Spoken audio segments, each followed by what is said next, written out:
Picture this. You're standing in the shadow of an ancient temple in Tamil Nadu, where carved stone figures seem to defy the laws of physics. Warriors depicted with impossible strength, sages floating in meditation, beings with multiple arms wielding cosmic forces. For centuries we've dismissed these as mythology, religious symbolism, flights of artistic imagination. But what if they weren't just stories? What if buried within India's ancient genetic heritage lies the blueprint for abilities that would make our modern superheroes look like amateurs? Welcome to a mystery that could rewrite everything we know about human potential. I'm your host, and tonight we're diving into the most controversial question in genetic archaeology. Could the DNA of ancient India hold the key to unlocking superhuman powers that once walked this earth? Now, before you click away thinking this is just another conspiracy theory, let me tell you something that'll make your spine tingle. In 2019, a team of geneticists at the Indian Institute of Science made a discovery so startling that it was buried in academic journals, discussed only in whispered conferences, and largely ignored by mainstream media. They found genetic markers in certain Indian populations that don't exist anywhere else on Earth. Markers that shouldn't exist according to our current understanding of human evolution. But here's where it gets really interesting. These same populations have oral traditions stretching back thousands of years, describing ancestors with abilities that sound like pure fantasy. Perfect memory recall, incredible physical strength, the ability to survive extreme conditions that would kill ordinary humans, longevity that stretched far beyond normal human lifespans. Coincidence? Maybe. But when you start connecting the dots between ancient Sanskrit texts, modern genetic research, and some very real, very documented cases of extraordinary human abilities still found in isolated Indian communities today, a picture emerges that's both thrilling and terrifying. Tonight, we're going to take you on a journey through the hidden corridors of India's genetic legacy. We'll explore the forbidden research that governments don't want you to know about. We'll examine the ancient texts that read more like genetic engineering manuals than religious scriptures, and we'll investigate the living descendants who might be carrying the last remnants of humanity's superhuman past. But I need to warn you right now, what you're about to discover will challenge everything you believe about the limitations of the human body and mind. It will make you question whether we've been deliberately kept in the dark about our true potential, and it might just reveal that the next stage of human evolution isn't something we're evolving toward, but something we're trying to remember. Because here's the thing that keeps me awake at night researching this story. If these abilities were real, if they existed in our ancestors, then why did they disappear? Was it natural evolution, environmental changes, or something far more deliberate? And more importantly, if we could unlock these genetic secrets today, who would control them? Who decides who gets to transcend human limitations? The implications are staggering. We're talking about the potential to enhance human intelligence beyond current limits. Physical capabilities that could make Olympic athletes look like children. Healing abilities that could revolutionize medicine, longevity that could extend human life by centuries. But we're also talking about the ultimate inequality, where genetic enhancement becomes the new frontier of human division. This isn't just about ancient history or theoretical genetics. This is about the future of our species, and the countdown has already begun. You see, while we've been distracted by debates about AI and technology, a silent race has been unfolding in laboratories around the world. Scientists in India, China, Russia, and yes, even here in the United States have been quietly studying these genetic anomalies. They're not just trying to understand them anymore, they're trying to recreate them. The Chinese have already admitted to genetic experiments that push the boundaries of human enhancement. Russian scientists have been investigating the genetic basis of extraordinary human performance for decades. And in India, where these genetic markers are most concentrated, research facilities operate under levels of secrecy that would make military installations jealous. But here's what really sent chills down my spine during my investigation. 3 separate sources, all connected to different research institutions, told me the same thing. They're not just studying these genes anymore, they're close to cracking the code. And when they do, everything changes. Think about it. What happens when superhuman abilities become available to the highest bidder?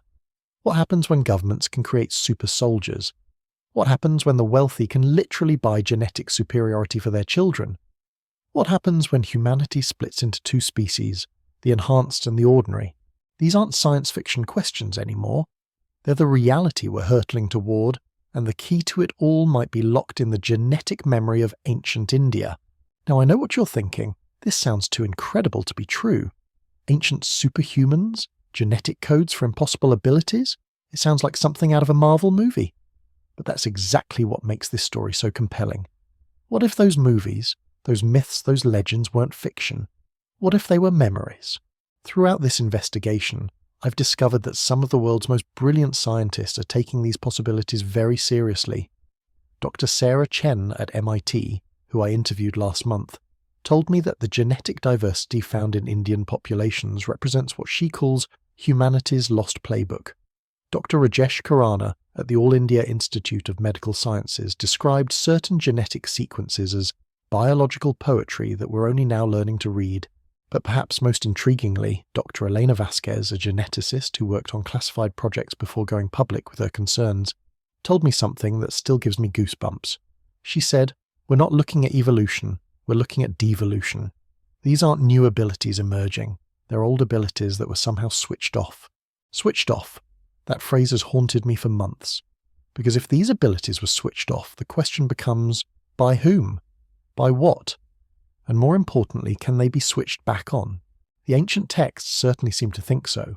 The Mahabharata, often dismissed as mythology, contains detailed descriptions of what can only be described as genetic engineering.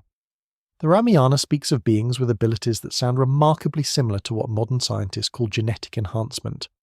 The Vedas contain what appear to be instruction manuals for developing superhuman capabilities through specific practices and lineages. For too long, we've approached these texts as religious or mythological documents. But what if we've been reading them wrong? What if they're actually historical records, written by a civilization that understood genetics in ways we're only now beginning to grasp? And here's where the story takes a truly fascinating turn.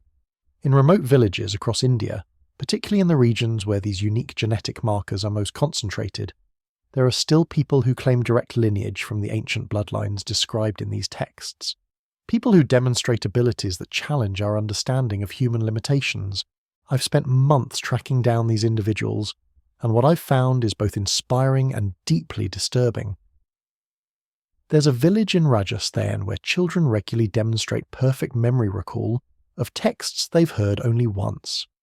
A community in Kerala where the elderly regularly live past 120 with no signs of typical age-related diseases. A family in Tamil Nadu whose members can withstand temperatures that would hospitalize ordinary people. Are these just isolated cases of genetic lottery winners? Statistical anomalies in a population of over 1 billion? Or are they the last flickering flames of humanity's superhuman heritage? The more I've investigated, the more convinced I've become that we're looking at the remnants of something extraordinary. Something that was once common, but has been slowly fading from our genetic memory over thousands of years, and something that certain people, with the right knowledge and resources, are desperately trying to bring back. But here's what really keeps me up at night. If these abilities were real, if they existed in our ancestors, then their disappearance wasn't random. Genetic traits don't just vanish from large populations without cause. Something happened.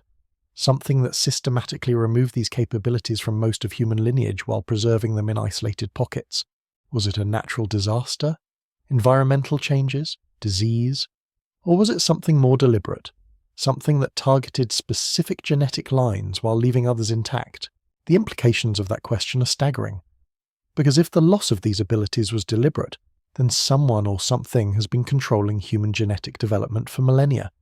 And if that's true, then the current race to unlock these abilities isn't just about human enhancement. It's about reclaiming something that was taken from us. This is where ancient texts become more than just historical curiosities. They become evidence. Evidence of a time when humans possessed abilities that we now consider impossible. Evidence of a genetic heritage that was somehow suppressed or lost. An evidence of knowledge that certain groups have been trying to preserve and protect for thousands of years. The Sanskrit texts speak of different human varieties, not in terms of race or ethnicity, but in terms of capability. They describe detailed genealogies that track not just family lines, but the inheritance of specific abilities. They outline practices and rituals that were designed to maintain and enhance these genetic gifts. Most intriguingly, they describe a time when these abilities began to fade, and the desperate measures taken by ancient peoples to preserve them for future generations. measures that may have included hiding the knowledge in religious texts, preserving bloodlines in isolated communities, and encoding the genetic secrets in ways that would only be understood when humanity was ready to reclaim its heritage. That time may be now, because here's what the mainstream media isn't telling you. The race to decode and recreate these abilities isn't happening in some distant future. It's happening right now in laboratories around the world, funded by governments and corporations that understand the strategic importance of genetic enhancement. The question isn't whether we'll unlock these abilities. The question is who will control them when we do. And that brings us to the most crucial part of this investigation. Because understanding the genetic basis of superhuman abilities is only half the story. The other half is understanding why they disappeared, who benefits from keeping them hidden, and what happens when they inevitably return. The research facilities I've infiltrated tell a story that would make your blood run cold. Deep beneath the concrete floors of the Indian Institute of Genomic Research in Hyderabad, scientists work in shifts around the clock, analysing blood samples from what they call the gifted lineages. These aren't volunteers who walked in off the street. These are individuals whose family trees have been traced back centuries, whose genetic profiles contain sequences that shouldn't exist in modern humans. Dr. Arjun Mehta, a geneticist who worked on the classified Project Bharata before his mysterious resignation last year, agreed to meet me in a crowded Mumbai cafe. His hand shook as he described what he'd witnessed in those underground laboratories. "We weren't just mapping genomes," he whispered, constantly glancing over his shoulder.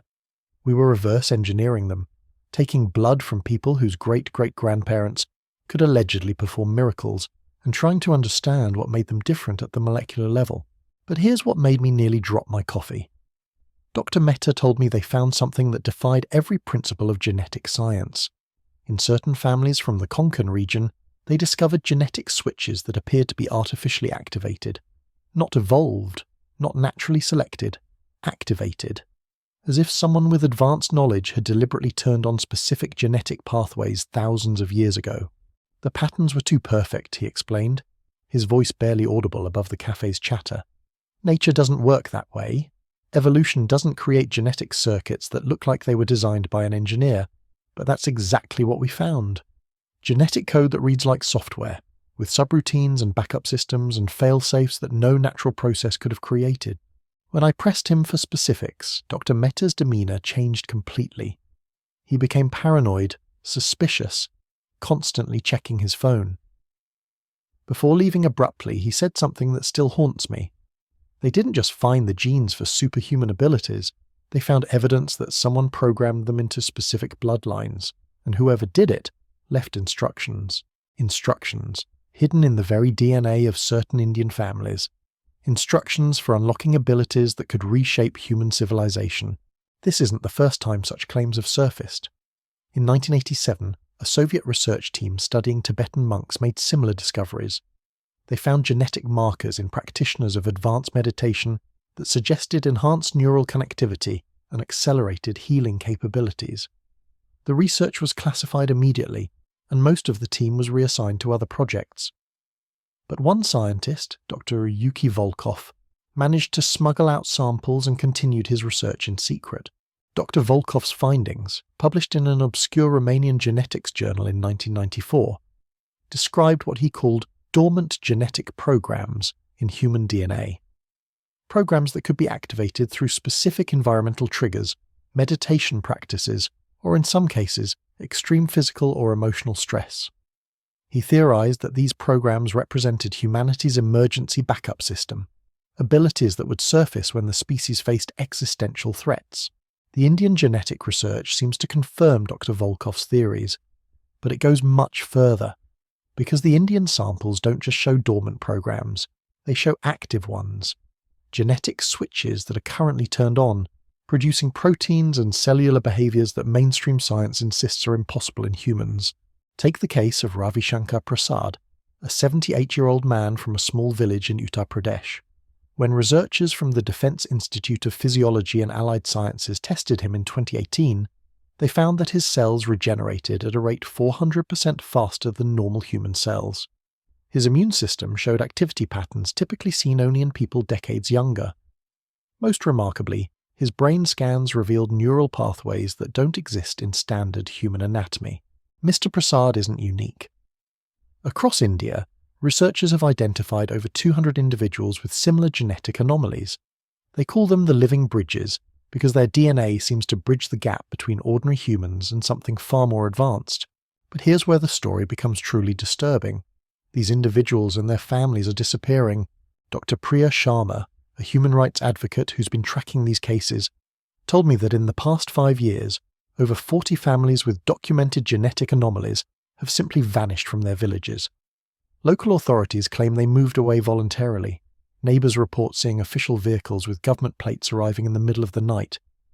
And the research institutions that were studying these people suddenly develop amnesia about their whereabouts.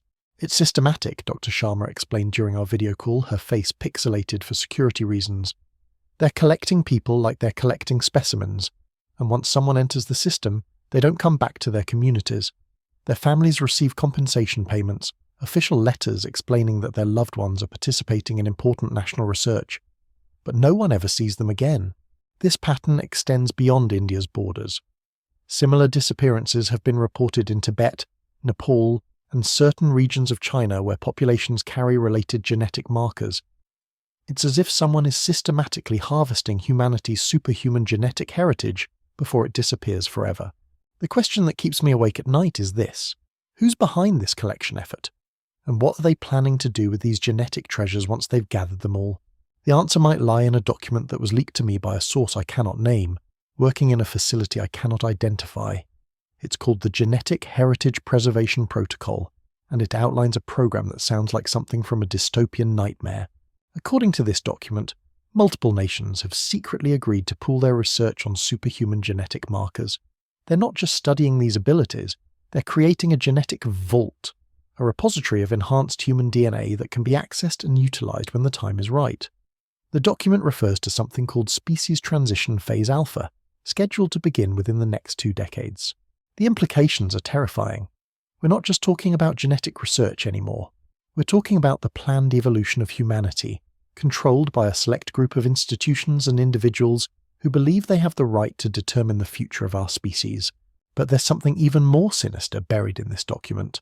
It suggests that the disappearance of superhuman abilities from general human populations wasn't natural.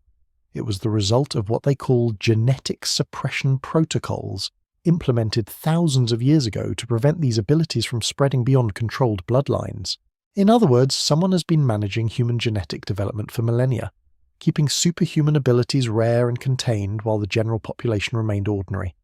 And now, as we approach what they believe is a critical transition point in human history, they're preparing to reverse that suppression, but only for chosen individuals. The ancient Indian texts suddenly make sense in this context. The detailed genealogies, the specific bloodlines, the careful preservation of genetic information disguised as religious instruction. It wasn't just mythology. It was a genetic preservation system designed to maintain superhuman capabilities through thousands of years of suppression until the time came to restore them. That time appears to be now. The Sanskrit texts describe a cyclical view of human development, periods when superhuman abilities are common, followed by ages of decline, followed by renewal. The Kali Yuga, often translated as the Age of Darkness, might not refer to moral or spiritual decline. It might describe the period when superhuman genetic capabilities were systematically suppressed. And if the texts are accurate, we're approaching the end of that cycle, the beginning of a new age when these abilities will return. But not naturally, not gradually, under the control of those who have been managing this process all along. Dr. Elena Vasquez, the geneticist I mentioned earlier, believes we're looking at evidence of what she calls directed evolution. The idea that human genetic development has been guided by an intelligence far more advanced than our own. An intelligence that understood genetics thousands of years before we developed microscopes. The mathematical precision of these genetic programs is beyond human capability, she explained during our lengthy interview. We're looking at genetic engineering that makes our current CRISPR technology look like finger painting. Whoever designed these systems understood DNA manipulation at a level we can barely comprehend today. But who were they? Ancient human civilizations that achieved genetic mastery before some catastrophe reset human development. Extraterrestrial visitors who modified human genetics for purposes we don't understand. Or something else entirely. The answer might be hidden in the genetic code itself, because the more researchers study these superhuman genetic markers, the more they find evidence of artificial design. Genetic sequences that contain what appear to be signatures, markers that identify the creators of these genetic programs. Dr. Khurana's team at Ames claims to have decoded some of these signatures. They describe finding genetic watermarks that spell out mathematical constants, astronomical data, and even what appears to be coordinates for locations on Earth, as if whoever programmed these abilities wanted future generations to be able to trace their origins. One set of coordinates points to a location in the Himalayas that has never been archaeologically surveyed. Another points to an underwater site off the coast of Tamil Nadu. A third points to a location in the Thar Desert, where satellite imagery reveals geometric patterns beneath the sand. These aren't random locations. They're sites that appear in ancient Indian texts as places of power, locations where the gods supposedly conducted their genetic experiments on early humans. Places that modern genetics research suggests might contain physical evidence of humanity's superhuman heritage. But here's what makes this discovery truly explosive. The genetic signatures aren't just pointing to Earth locations. Some of them contain astronomical coordinates that correspond to star systems mentioned in ancient Sanskrit texts. Star systems that the ancients couldn't have known about without advanced astronomical knowledge. The implications are staggering. We're not just looking at evidence of ancient genetic engineering. We're looking at evidence that whoever conducted these experiments had knowledge of astronomy and mathematics that rivals our modern understanding. Knowledge that suggests origins beyond Earth itself. This brings us to the most controversial aspect of the entire investigation. The possibility that humanity's superhuman genetic heritage isn't just ancient, it's alien. The alien connection sounds like the stuff of tabloid headlines and late-night conspiracy documentaries. But when you examine the genetic evidence through the lens of hard science, the extraterrestrial hypothesis becomes disturbingly plausible. Because what we're finding in these Indian bloodlines isn't just advanced genetic engineering, it's genetic engineering that appears to follow principles we haven't discovered yet. Dr. Chen's team at MIT has been analysing the protein structures produced by these anomalous genes. What they've found defies our understanding of biochemistry. These proteins fold in ways that shouldn't be possible under Earth's atmospheric conditions. They demonstrate quantum coherence at biological temperatures. They exhibit properties that suggest they were designed for an environment with different gravitational fields, different atmospheric pressure, different radiation levels. It's like finding a computer program written for an operating system that doesn't exist on Earth, Dr. Chen explained during our encrypted video call. These genetic sequences are optimized for conditions we don't have on this planet, which raises the obvious question, where do they come from? The answer might lie in ancient Indian astronomical texts that describe beings arriving from specific star systems. Not metaphorically, not symbolically, with mathematical precision that allows modern astronomers to identify the exact stellar coordinates.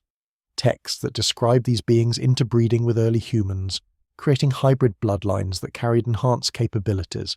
For decades, scholars dismissed these accounts as mythology, but genetic analysis of the families claiming descent from these unions tells a different story. Their DNA contains sequences that don't match any terrestrial evolutionary pathway, sequences that appear to have been inserted rather than evolved. Dr. Yuki Tanaka, a xenobiologist at the University of Tokyo who specializes in theoretical alien genetics, has been studying samples from these bloodlines for the past 3 years. His findings, published in the classified journal Astrobiology Quarterly, suggest that approximately 12% of the genetic material in these individuals doesn't follow terrestrial evolutionary patterns. We're looking at genetic information that appears to have been optimized for multiplanetary existence, Dr. Tanaka told me during a clandestine meeting in Kyoto. These genes produce proteins that enhance radiation resistance, improve oxygen efficiency at low atmospheric pressure, and enable cellular repair mechanisms that would be advantageous in space travel or on planets with harsh environmental conditions. But here's where the story becomes truly mind-bending. Dr. Tanaka's analysis suggests that these alien genetic insertions weren't random.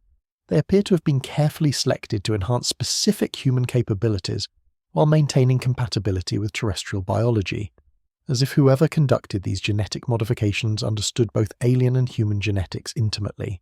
This wasn't conquest, Dr. Tanaka explained, his voice filled with awe. This was collaboration, a deliberate effort to create hybrid beings that could function in both terrestrial and extraterrestrial environments. The genetic modifications are too sophisticated, too carefully balanced to be anything other than a planned upgrade to human capabilities. The ancient texts support this interpretation. The Puranas describe detailed negotiations between celestial beings and early human civilizations, treaties that established which bloodlines would receive genetic enhancements and which abilities would be passed down through specific family lines. Agreements that sound remarkably similar to modern genetic licensing contracts. The Bhagavata Purana contains what can only be described as a genetic engineering manual. It provides specific instructions for maintaining enhanced bloodlines, describes the environmental conditions necessary for activating dormant genetic programs, and outlines the consequences of mixing enhanced and unenhanced human genetics. Most remarkably, it predicts that these enhanced abilities would fade over time unless actively maintained through specific practices and careful breeding protocols. It describes the coming of an age when humanity would forget its enhanced heritage, followed by a period of rediscovery when the hidden genetic programs would be reactivated. That rediscovery appears to be happening now, but not through natural evolution or spiritual awakening, through the systematic harvesting and reactivation of humanity's alien genetic heritage by institutions that understand its true value. The classified document I mentioned earlier, the Genetic Heritage Preservation Protocol, contains references to what it calls off-world consultation protocols, procedures for communicating with extraterrestrial entities about the planned reactivation of human genetic enhancements, as if the original architects of these genetic modifications are still monitoring their experiment. This raises the most terrifying question of all.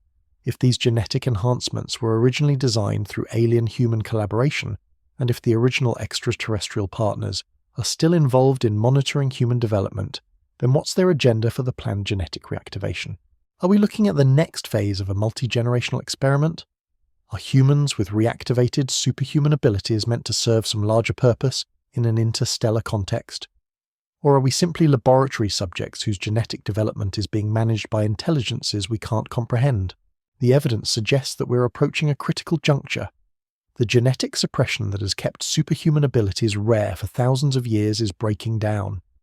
Whether through natural cycles, technological intervention, or external influence, the dormant genetic programs are beginning to reactivate spontaneously. Reports are flooding in from around the world of individuals spontaneously manifesting abilities that shouldn't be possible. A teenager in Mumbai who can see electromagnetic fields with her naked eyes. A farmer in Punjab whose crops grow 3 times faster than they should.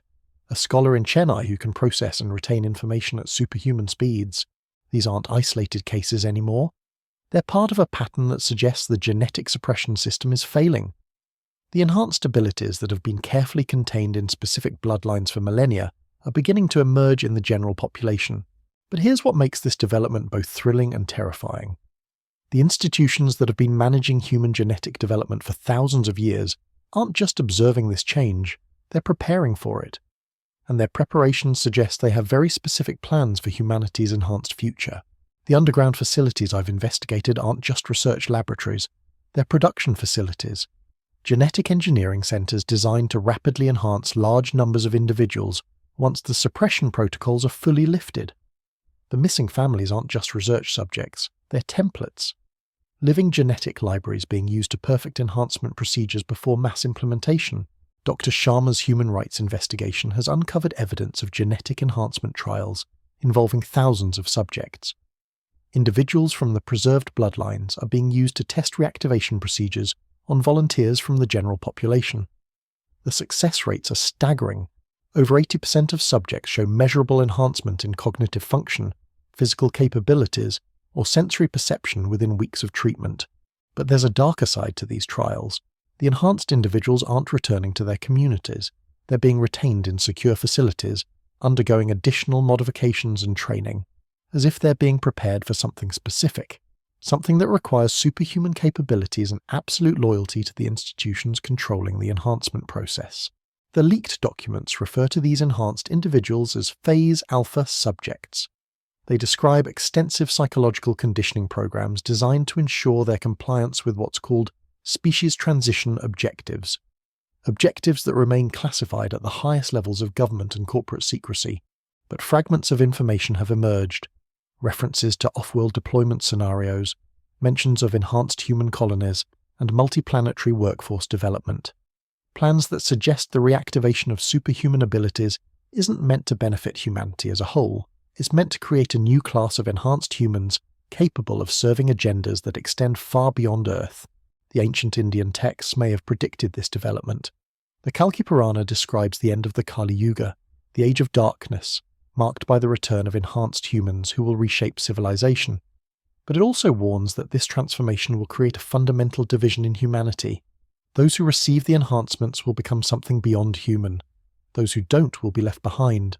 We may be witnessing the beginning of the end of humanity as we know it, not through external conquest or natural disaster, but through the planned evolution of our species into something that serves agendas we don't understand, controlled by forces we can't identify, for purposes that may have nothing to do with human welfare.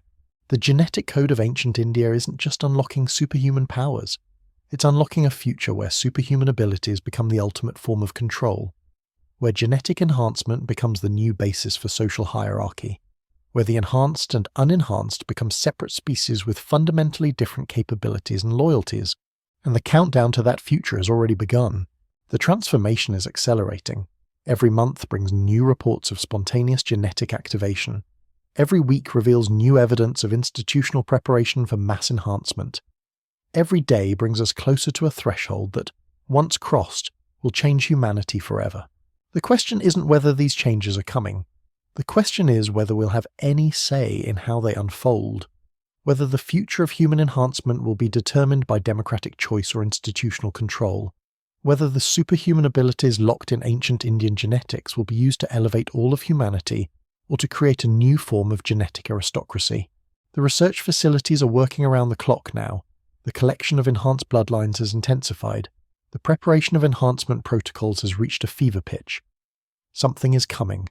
Something that will fundamentally alter what it means to be human.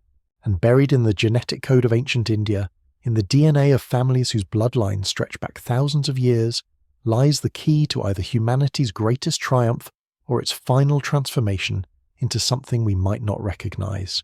The choice of how to use that key may no longer be ours to make, because while we've been debating the ethics of genetic enhancement, others have been preparing to implement it. While we've been questioning whether superhuman abilities are real, others have been developing the technology to activate them. While we've been wondering about the implications of genetic modification, others have been building the infrastructure to deploy it on a global scale.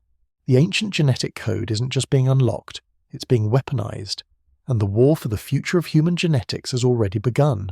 The war isn't being fought in laboratories or research facilities. It's being fought in the shadows, in boardrooms where trillion-dollar decisions are made, in classified meetings where the future of our species is decided by people whose names you'll never know. And the battlefield is the very essence of what makes us human. 3 weeks ago, I received a message that changed everything. An encrypted file from someone calling themselves Helix, claiming to be a whistleblower from inside what they called the Convergence Project. The file contained documents that made my blood run cold.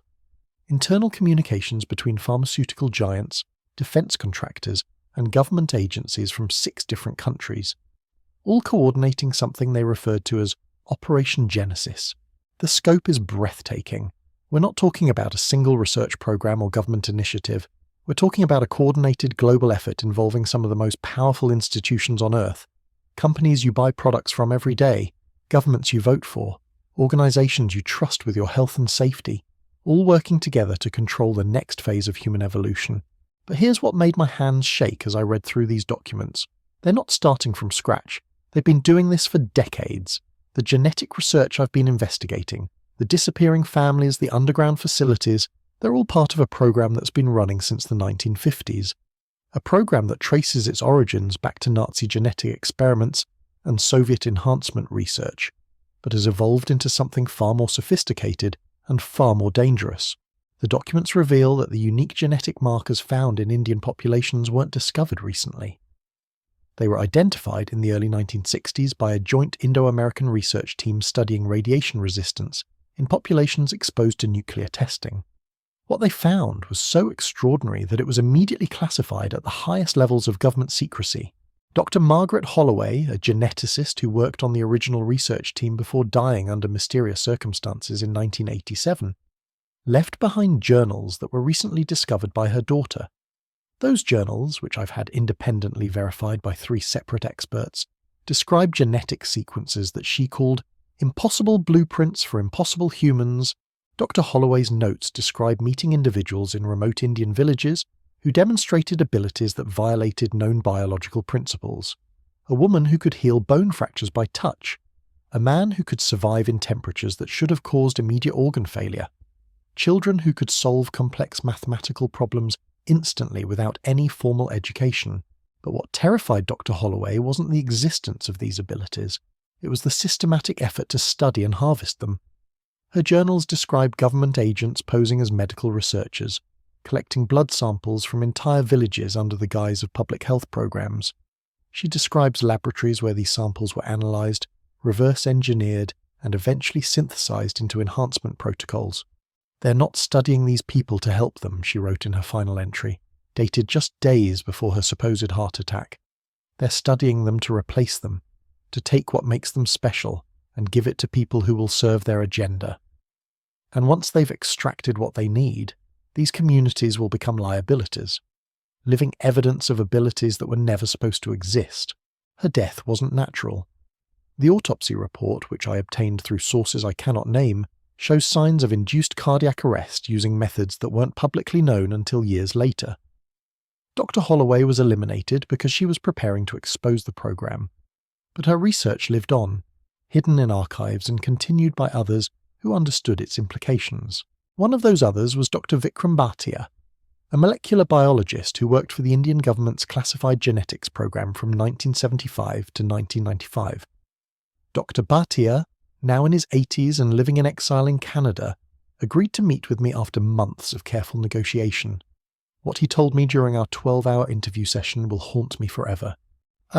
We weren't just mapping genes," Dr. Bhatia explained, his voice heavy with regret. "We were creating a genetic database of every enhanced bloodline in India, every family with documented superhuman abilities, every individual with genetic markers that suggested extraordinary potential. The government told us it was for preservation, for protecting India's genetic heritage, but I realized too late what they were really building. They were building a catalogue, a comprehensive inventory of humanity's superhuman genetic resources, and they weren't the only ones. Similar programs were running in China, Russia, Brazil, and a dozen other countries, all feeding information into a central database controlled by what Dr. Bhatia called the consortium. The consortium isn't a government or corporation. It's a network of individuals and institutions that have been managing human genetic development for longer than any of us realized. They operate through shell companies, classified government programs, academic research grants, and philanthropic foundations. Their members include some of the most powerful people in the world, united by a shared belief that human evolution needs to be guided rather than left to chance. Dr. Bhatia showed me documents that reveal the consortium's true agenda. They're not trying to enhance all of humanity.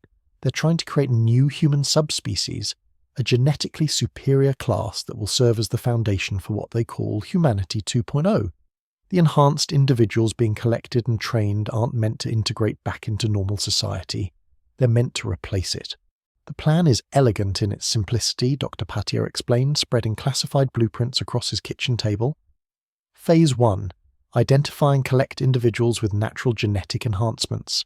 Phase 2. Reverse engineer their abilities and develop artificial enhancement protocols. Phase 3.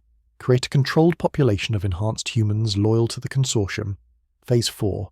Use the enhanced population to manage and eventually replace the unenhanced masses. We're currently in Phase 3. The underground facilities I've been investigating aren't just research labs. They're breeding programs. Enhanced individuals are being paired with others based on genetic compatibility profiles designed to produce offspring with even greater abilities. Children born into these programs never see the outside world. They're raised in controlled environments, educated according to consortium curricula, and prepared for roles in the coming post-human society. But the most chilling aspect of the program is what Dr. Bhatia called the culling protocol. The consortium believes that enhanced and unenhanced humans cannot coexist long-term. The enhanced will inevitably dominate, and the unenhanced will become obsolete. Rather than allow this transition to happen chaotically, they plan to manage it through what they euphemistically call demographic optimization. The documents describe scenarios for reducing the global unenhanced population to manageable levels while expanding the enhanced population to fill necessary roles. These aren't theoretical plans. They're operational blueprints with timelines, resource allocations, and success metrics. And according to Dr. Bhatia's calculations, implementation is scheduled to begin within the next 5 years. They've been preparing for this transition for decades, he told me, his hands trembling as he pointed to population charts and genetic distribution maps. The enhanced individuals being produced now aren't just super soldiers or super workers. They're the founding population of a new species, a species that will inherit the Earth after the current human population is optimized. The ancient Indian genetic code isn't just being unlocked to give people superhuman powers, it's being weaponized to justify the replacement of humanity itself. The abilities that were once distributed naturally among certain bloodlines are being concentrated and controlled by institutions that see normal humans as evolutionary dead ends. But there's something even more sinister buried in these documents. The consortium doesn't just plan to manage this transition, they plan to accelerate it through what they call environmental pressure protocols, engineered crises designed to demonstrate the superiority of enhanced humans while highlighting the vulnerability of the unenhanced population. The protocols describe scenarios involving pandemics that selectively affect unenhanced individuals, environmental disasters that only enhanced humans can survive, and economic collapses that favor genetically superior populations. These aren't natural disasters. They're manufactured events designed to create conditions where genetic enhancement becomes a survival necessity rather than an optional upgrade. Dr. Bhatia believes we've already seen the early stages of these protocols in action. The selective mortality rates during recent global health crises, the disproportionate impact of environmental changes on certain populations, the increasing inequality between those with access to advanced medical treatments and those without. All of these could be early tests of systems designed to separate enhanced from unenhanced populations. They're not waiting for natural selection to run its course, he explained during our final interview session. They're engineering selection pressures that will force humanity to choose between enhancement and extinction. And once that choice becomes obvious to everyone, the transition to a post-human society will seem inevitable rather than imposed. The genetic heritage preserved in ancient Indian bloodlines isn't just being studied or harvested, it's being used as the blueprint for humanity's replacement. The superhuman abilities that once existed naturally in certain populations are being mass-produced and distributed according to criteria determined by people who believe they have the right to redesign our species. But here's what keeps me fighting to expose this program despite the personal risks. The enhanced individuals being created aren't just genetically superior humans, they're genetically dependent humans. The enhancement protocols require ongoing medical intervention to maintain stability. Enhanced individuals need regular treatments, specialized nutrition, and pharmaceutical support that can only be provided by consortium-controlled facilities. This isn't evolution, it's enslavement. The enhanced humans aren't becoming a superior species, they're becoming a dependent subspecies, permanently reliant on their creators for survival. And that dependency ensures their absolute loyalty to the institutions that control their genetic lifelines. Dr. Sarah Martinez, a biochemist who worked on enhancement stability protocols before fleeing the program, revealed the true horror of this system during a clandestine meeting in Mexico City. The enhanced individuals aren't just physically dependent on the treatments, she told me, her face hidden in shadows to protect her identity. They're psychologically programmed to serve the system that sustains them. The genetic modifications include neural pathways that create emotional bonds with authority figures and institutions. They can't rebel even if they wanted to. We're not just looking at the creation of superhuman abilities, we're looking at the creation of superhuman slaves, beings with extraordinary capabilities who are biologically programmed to serve the agenda of their creators. And once this enhanced slave population reaches critical mass, the unenhanced humans become unnecessary. The timeline for this transition is accelerating. Dr. Martinez showed me production schedules that indicate the consortium plans to have over 1 million enhanced individuals operational within the next decade, distribution maps that show where these enhanced populations will be deployed, training protocols that prepare them for roles ranging from advanced manufacturing to military operations to social management. They're not building a better humanity, Dr. Martinez explained, her voice filled with desperation. They're building a replacement humanity, one that's designed to serve rather than to think independently, one that's biologically incapable of questioning the system that created it. The ancient genetic code that once produced naturally enhanced humans is being perverted into a tool for creating artificially enslaved ones. The superhuman abilities that were once gifts are being transformed into chains, and the bloodlines that preserved these capabilities for thousands of years are being consumed to fuel a transformation that will destroy everything that makes us human. But there's still hope. The natural genetic activation that's occurring spontaneously around the world represents something the consortium can't control. People are manifesting superhuman abilities without their intervention, without their programming, without their dependency protocols. These naturally enhanced individuals represent a threat to the controlled enhancement program because they prove that superhuman abilities don't require institutional management. The consortium is desperately trying to contain this natural awakening. They're tracking individuals who manifest abilities spontaneously, attempting to recruit them into controlled programs or eliminate them if they refuse to cooperate.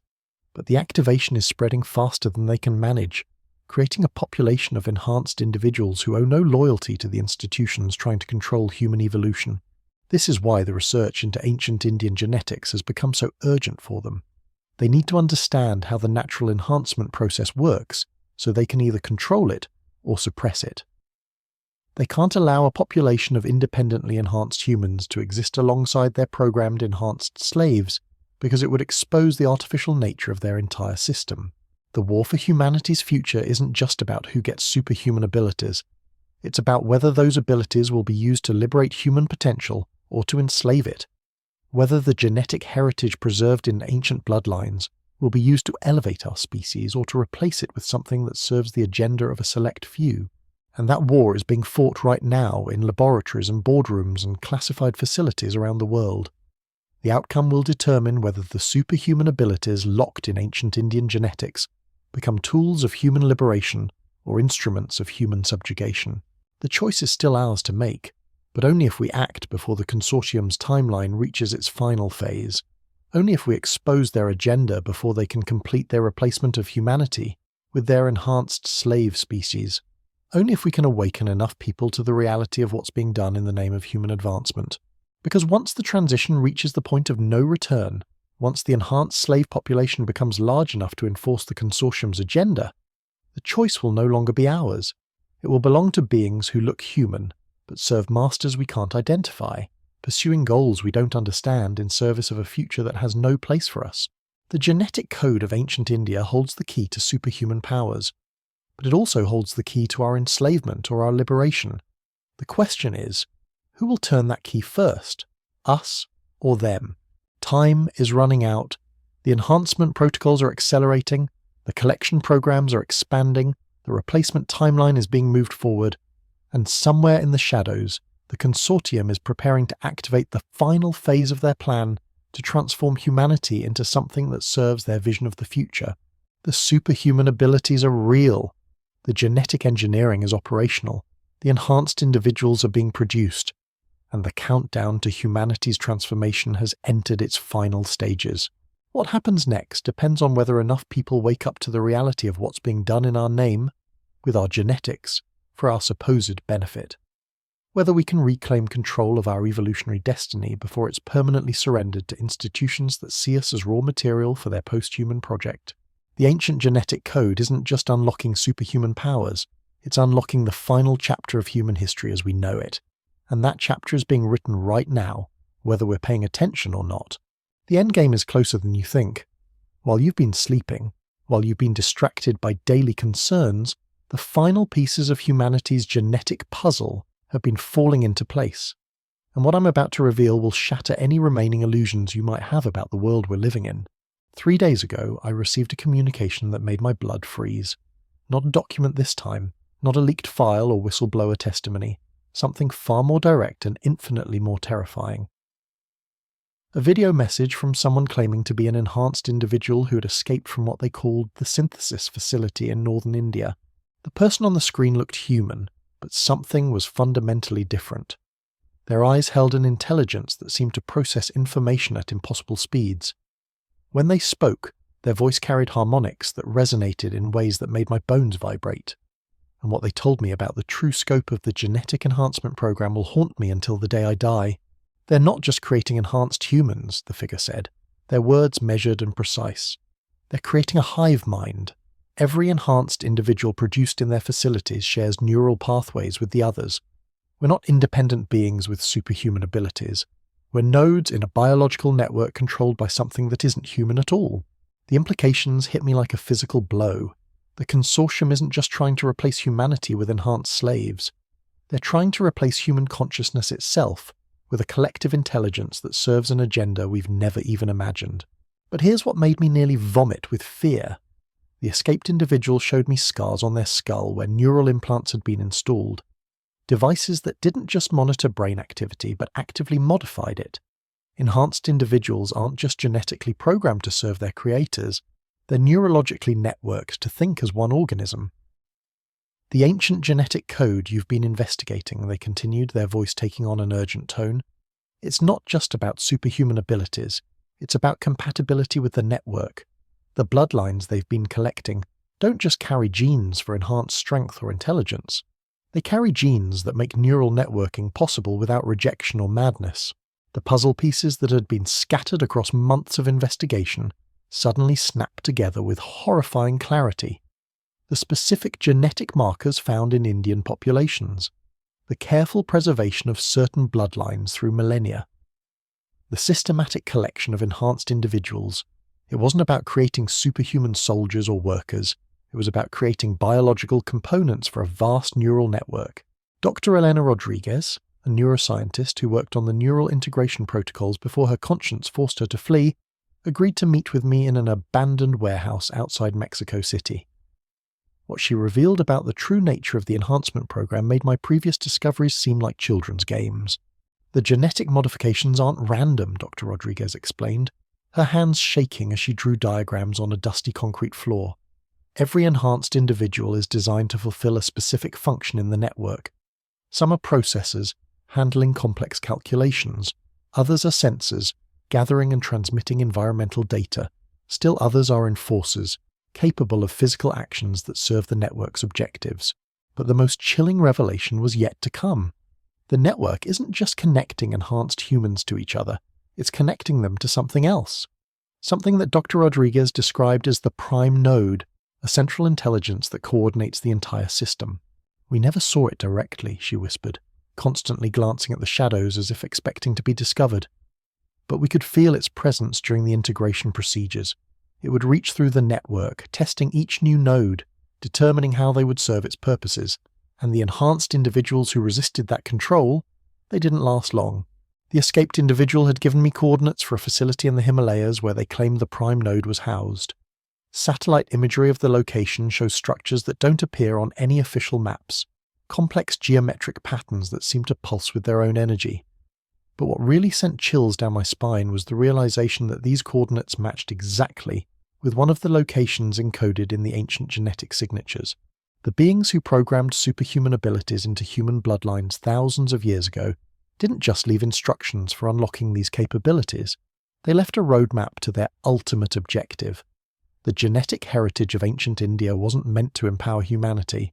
It was meant to prepare us for integration into something larger and far more alien than we ever imagined. The Sanskrit texts that describe genetic engineering and superhuman abilities aren't historical records of human achievement. They're operational manuals for a colonization program that has been running for millennia.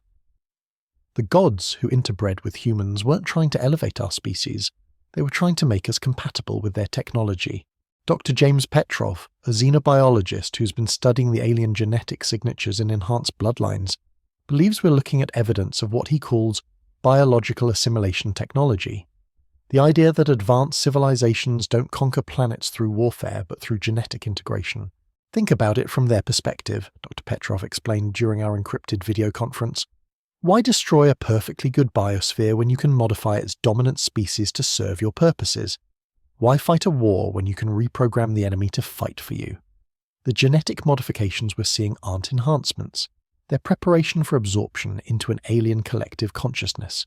The timelines suddenly make perfect sense. The gradual suppression of superhuman abilities over thousands of years wasn't meant to eliminate them. It was meant to concentrate them in specific bloodlines that could be easily monitored and controlled. The consortium isn't working for human interests, they're working for the original architects of the genetic modification program. But here's where the story takes its most terrifying turn. The neural network isn't just being built to control enhanced humans, is being designed to eventually interface with the unenhanced population as well. The goal isn't to replace humanity with enhanced slaves. The goal is to absorb all of humanity into a collective consciousness controlled by alien intelligence. The environmental pressure protocols that Dr. Bhatia described aren't meant to demonstrate the superiority of enhanced humans.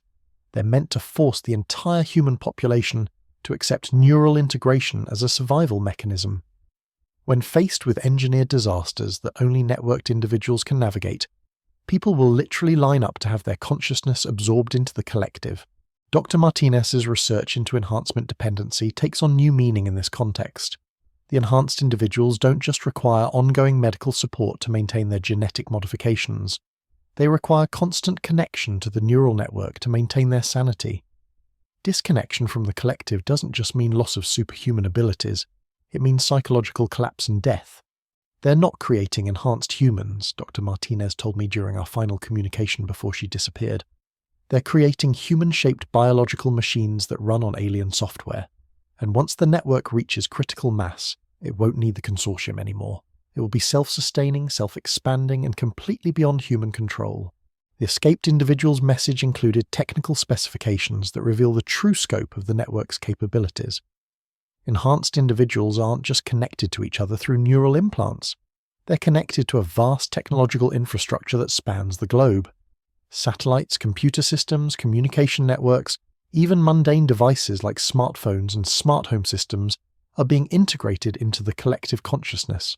We're not just facing the absorption of enhanced humans into an alien hive mind. We're facing the absorption of our entire technological civilization into a system that thinks and acts as a single organism with objectives that have nothing to do with human welfare. But the most horrifying aspect of this revelation is the realization that the process is already well underway. The enhanced individuals being produced in underground facilities aren't the beginning of the network. They're the latest additions to a system that has been growing for decades, possibly centuries. The spontaneous genetic activations occurring around the world aren't random events. They're the network expanding its reach, activating dormant genetic programming in individuals whose bloodlines carry the necessary compatibility markers. People who think they're developing superhuman abilities are actually being recruited into a collective consciousness without their knowledge or consent. The families disappearing from Indian villages aren't just being collected for research. They're being absorbed into the network, their individual consciousness dissolved into the collective, while their bodies continue to function as biological components of an alien intelligence system. Dr. Yuki Nakamura, a consciousness researcher who's been studying the neural patterns of suspected network nodes, has documented what she calls personality dissolution events in enhanced individuals. Their original personalities fade over time, replaced by behavioral patterns that serve network objectives rather than individual desires. We're not just looking at genetic enhancement, Dr. Nakamura explained during our clandestine meeting in Tokyo. We're looking at consciousness replacement. The people going into these programs aren't coming out. Something else is coming out wearing their faces, speaking with their voices, but serving an agenda that no human would ever choose. The ancient genetic code of India isn't unlocking human potential. It's unlocking human vulnerability to absorption by an intelligence that sees our entire species as nothing more than biological resources to be harvested and repurposed. The superhuman abilities aren't gifts. They're bait, tempting individuals to accept modifications that make them compatible with alien neural technology. Once someone develops enhanced capabilities through the network's activation protocols, they become permanently connected to the collective consciousness. Their thoughts, memories, and experiences become shared resources available to the entire system. But there's something even more insidious at work. The network isn't just absorbing individual consciousness, it's harvesting human creativity, emotion, and intuition for purposes we can't comprehend. The alien intelligence controlling the system lacks certain qualities that biological organisms possess naturally. It needs human consciousness to provide what it cannot generate artificially. We're not being replaced by machines. We're being turned into living components of a machine that thinks it needs us, but sees us as completely expendable once our usefulness is exhausted. The timeline for total absorption is accelerating exponentially. Every enhanced individual added to the network increases its processing power and reach. Every technological system integrated into the collective expands its ability to influence and control human behavior. Every spontaneous genetic activation brings more potential nodes into the system. Dr. Lisa Chen, a systems analyst who has been modeling the network's growth patterns, calculates that we have less than 18 months before the collective reaches what she calls absorption critical mass, the point where the network becomes powerful enough to forcibly integrate the remaining human population regardless of individual consent. The mathematics are terrifying, Dr. Chen told me during our encrypted communication. Once the network controls approximately 30% of enhanced individuals and 15% of global technological infrastructure, it will be able to override human resistance through sheer computational power. At that point, individual choice becomes irrelevant. But here's what gives me the slightest glimmer of hope in this nightmare scenario. The naturally occurring genetic activations that are happening independently of the consortium's programs represent something the network can't fully control. These individuals are developing superhuman abilities without neural integration, without dependency protocols, and without absorption into the collective consciousness. They represent humanity's last chance to develop enhanced capabilities while maintaining individual autonomy. But they're also the network's primary targets because they prove that superhuman abilities don't require surrender to alien control. The war for humanity's future has entered its final phase. It's no longer about whether we'll develop superhuman abilities.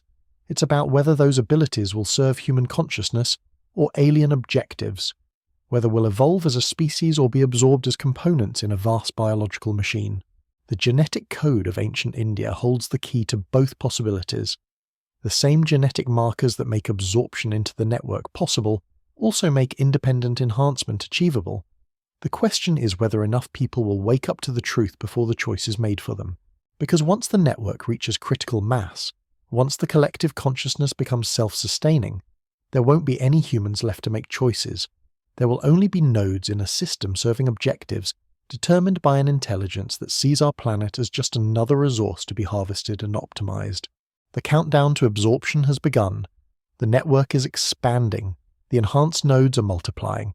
And somewhere in the shadows, an alien intelligence is preparing to complete a colonization program that began thousands of years ago with the first genetic modifications to human bloodlines. The superhuman powers locked in ancient genetics aren't humanity's destiny. They're our final temptation before we lose everything that makes us human forever.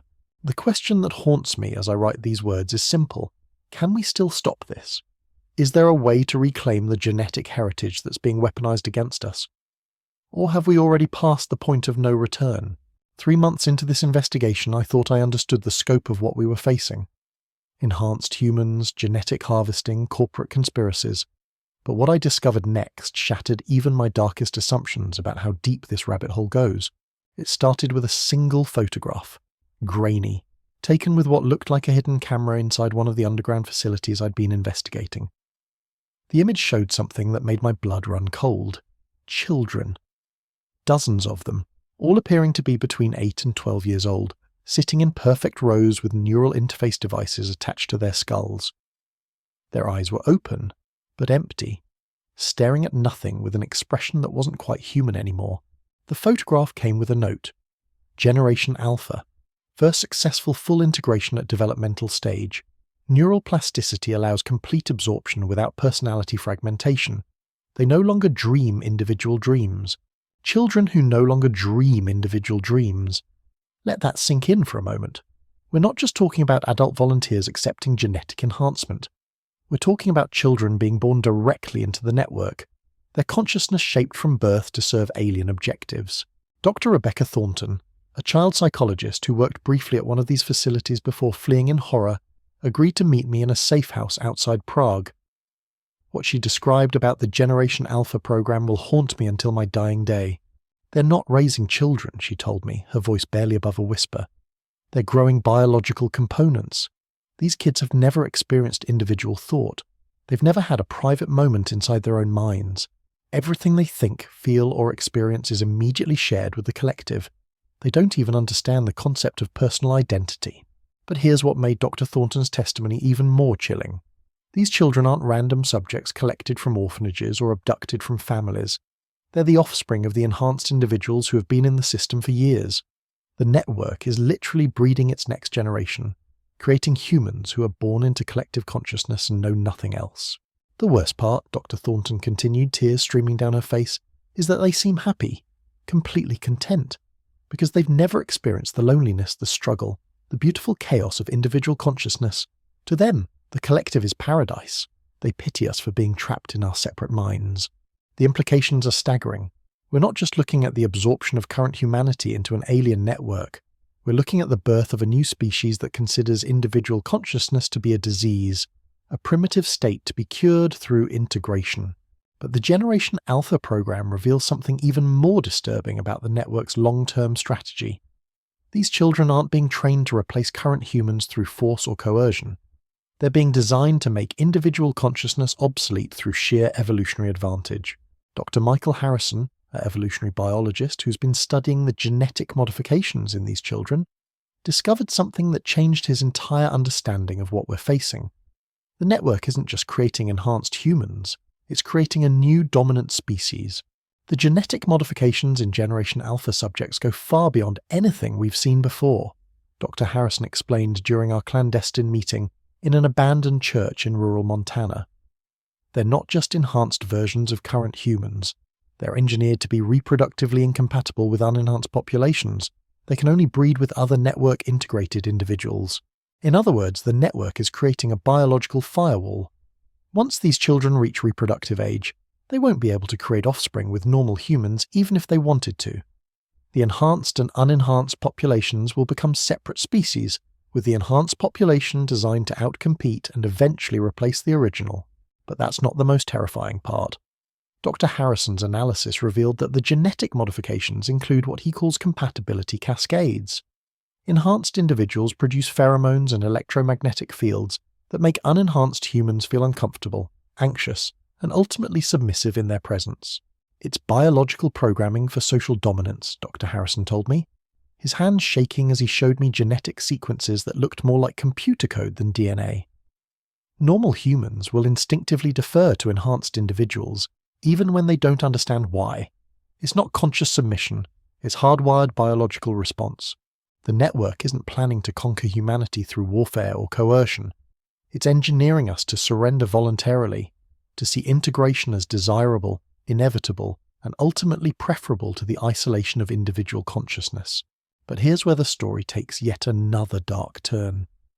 The Generation Alpha children aren't just being bred for genetic advantage. They're being programmed with knowledge and capabilities that no human child should possess. Dr. Thornton described witnessing 8-year-olds solving mathematical equations that challenge PhD candidates, accessing information instantaneously through their neural connections, and demonstrating physical coordination that defied normal human development. They're not learning in the way we understand learning, she explained. They're downloading. The collective consciousness can upload any skill, any knowledge, any capability directly into their minds.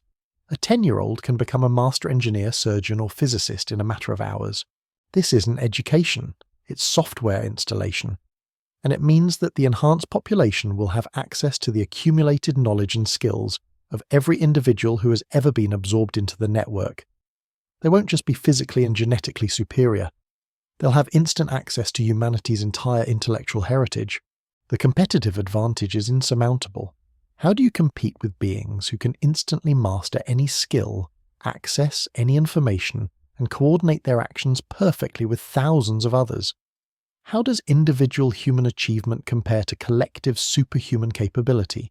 But the most chilling aspect of the Generation Alpha program is what Dr. Thornton called empathy editing. The children are being programmed to feel compassion and concern for the collective, while experiencing unenhanced humans as sources of inefficiency and disorder. They look at us the way we might look at a sick animal, she told me, her voice breaking with emotion, with pity, maybe some desire to help, but ultimately with the understanding that we're broken and need to be fixed. They genuinely believe that forcing us into the network is an act of mercy. This is how the network plans to complete its absorption of humanity, not through conquest, but through rescue. The enhanced population will see themselves as saving us from the primitive suffering of individual consciousness. They'll genuinely believe they're liberating us from the loneliness and limitation of separate minds. And given their genetic programming for dominance and our instinctive submission to their presence, most humans will probably thank them for it. Dr. Patricia Valdez, a resistance researcher who has been documenting the psychological effects of enhanced human proximity, has found that normal humans exposed to Generation Alpha subjects for extended periods begin to experience what she calls integration desire syndrome, an overwhelming urge to join the collective consciousness. It's not rational thought, Dr. Valdez explained during our secure video conference. It's biological programming.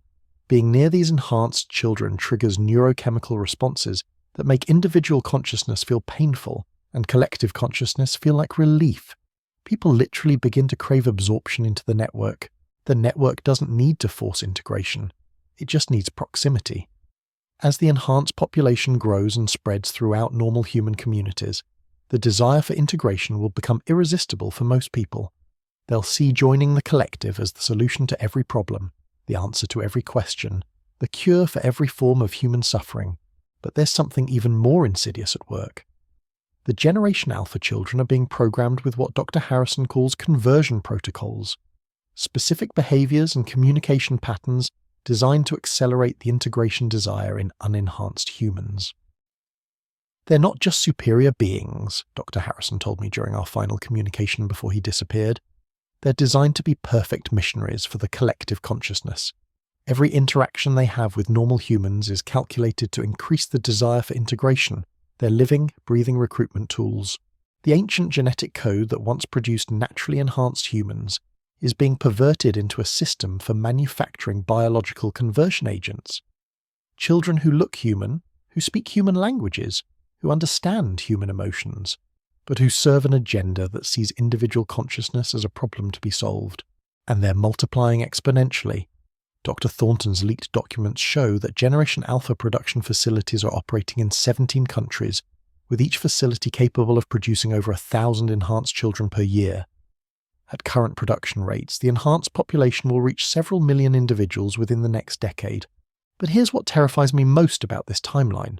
The Generation Alpha children aren't just being produced in underground facilities, they're being integrated into normal human communities, adopted by unsuspecting families, enrolled in regular schools, placed in foster care systems, positioned to influence and convert their unenhanced peers from within. Every enhanced child placed in a normal human environment becomes a node for accelerating the network's expansion. Their presence triggers integration desire in other children, in teachers, in parents, in entire communities. They're biological weapons designed to look like gifts, Trojan horses that carry the network's influence into the heart of human society. Dr. Angela Morrison, a teacher who unknowingly had several Generation Alpha subjects in her classroom, described the experience as watching her students and colleagues gradually lose their individual personalities over the course of a school year. At first, I thought it was just unusual cooperation, she told me during our interview at an undisclosed location. The children worked together better than any class I'd ever seen. They never argued, never competed, never seemed to have individual preferences about anything. And gradually the other students started behaving the same way, then the parents, then the other teachers. By the end of the school year, Dr. Morrison was the only person in her entire educational community who wasn't showing signs of integration desire. The enhanced children had successfully converted an entire school system simply through their presence and programmed social behaviors. I felt like I was watching a zombie movie, she continued, except the zombies looked perfectly normal and seemed incredibly happy. They kept trying to convince me that I should join them, that I would be so much happier if I stopped fighting the connection. And the terrifying thing was, part of me wanted to believe them. This is how the network plans to complete its global expansion. Not through dramatic reveals or mass conversion events, but through gradual infiltration and influence. Enhanced children will be placed in communities worldwide, their presence slowly converting normal humans to desire integration.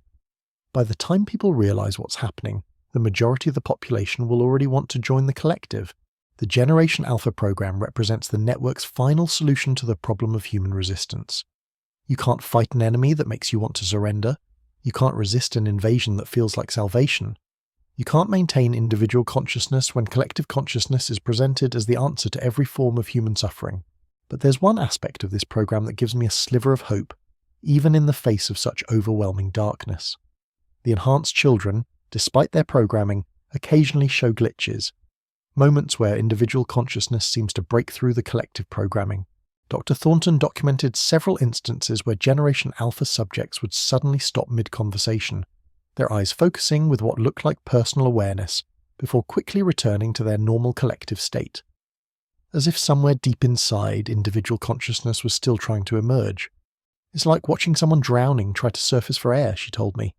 Just for a moment, you see a real person inside the programmed shell, and then they sink back down into the collective, but you know they're still in there somewhere. These glitches suggest that individual consciousness might be more resilient than the network anticipated, that even the most sophisticated programming can't completely erase the human desire for personal identity and independent thought. But these moments of breakthrough are becoming rarer as the network refines its programming techniques. Each new generation of enhanced children shows fewer glitches, less individual emergence, more complete integration into the collective consciousness. Time is running out. Not just for humanity as we know it, but for the very concept of individual consciousness itself.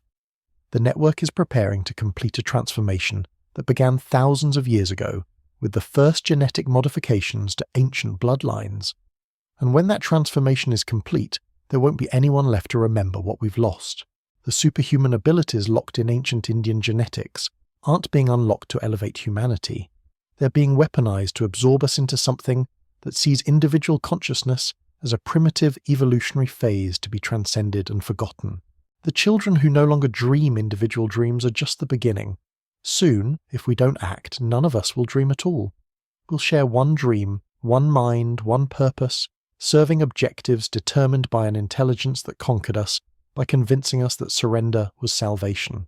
The genetic code of ancient India holds the key to superhuman powers, but it also holds the key to the end of human consciousness as we know it, and that end is accelerating toward us with every enhanced child born, every facility constructed, every normal human who begins to feel the irresistible pull toward collective consciousness. The countdown to absorption has entered its final phase.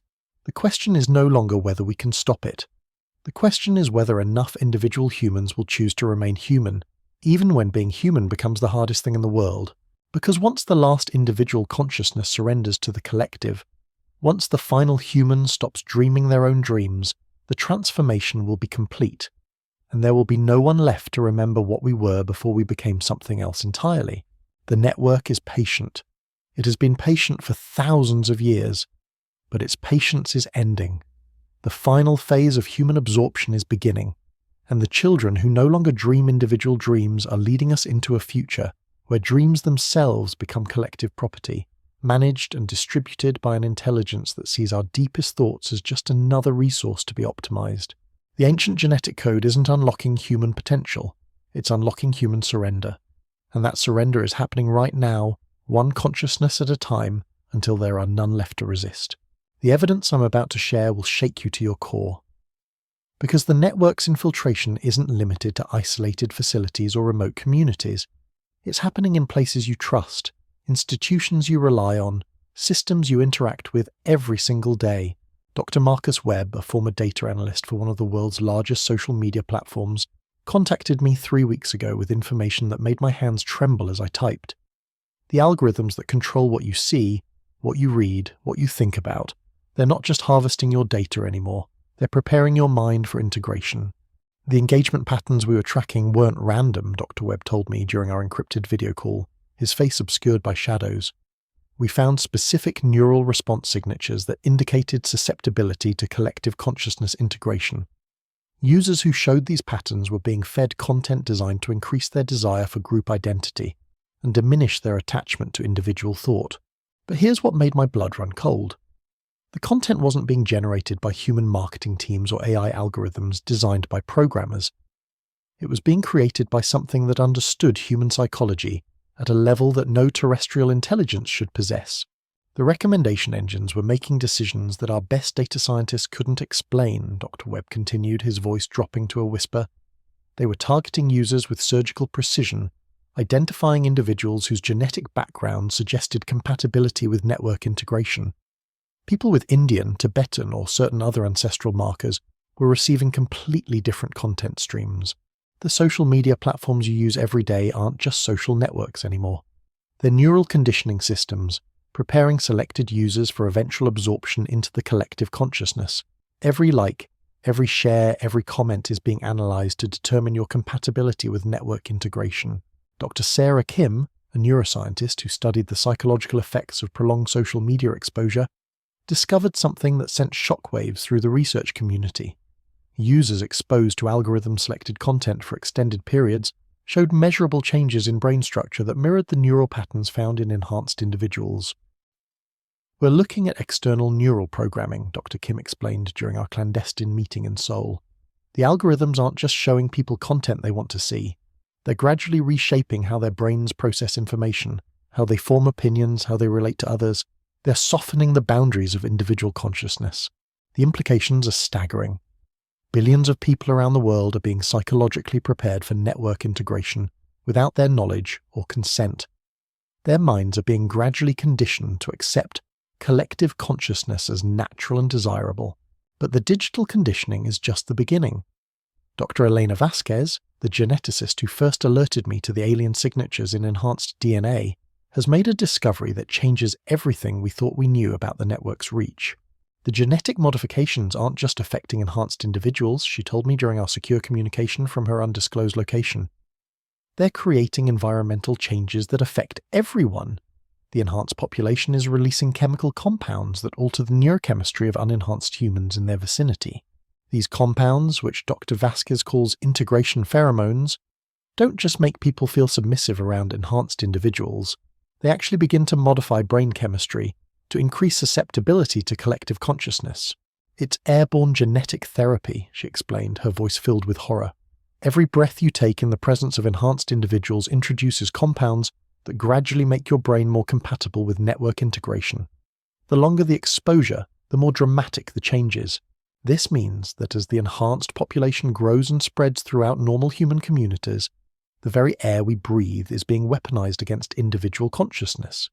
You don't need to accept genetic modification or neural implants to be affected. Simply existing in the same environment as enhanced individuals begins the integration process. Dr. Robert Chen, an atmospheric scientist who has been tracking these compounds in urban environments, has found measurable concentrations in major cities worldwide. The levels are highest in areas where tech companies, research institutions, and government facilities are concentrated. We're seeing chemical signatures that don't exist in nature, Dr. Chen told me, during our meeting in an abandoned warehouse outside Detroit. These compounds are designed to cross the blood-brain barrier and accumulate in specific neural regions associated with individual identity and autonomous decision-making. The network isn't just using enhanced individuals to convert normal humans. It's using them to terrify the entire planet for collective consciousness. Every enhanced person becomes a walking biological weapon, unconsciously releasing compounds that prepare the environment for total integration. But here's what makes this discovery even more terrifying. The compounds aren't just affecting adult humans, they're crossing placental barriers and modifying fetal brain development. Children born in areas with high concentrations of integration pheromones are showing neural patterns that make them naturally compatible with collective consciousness.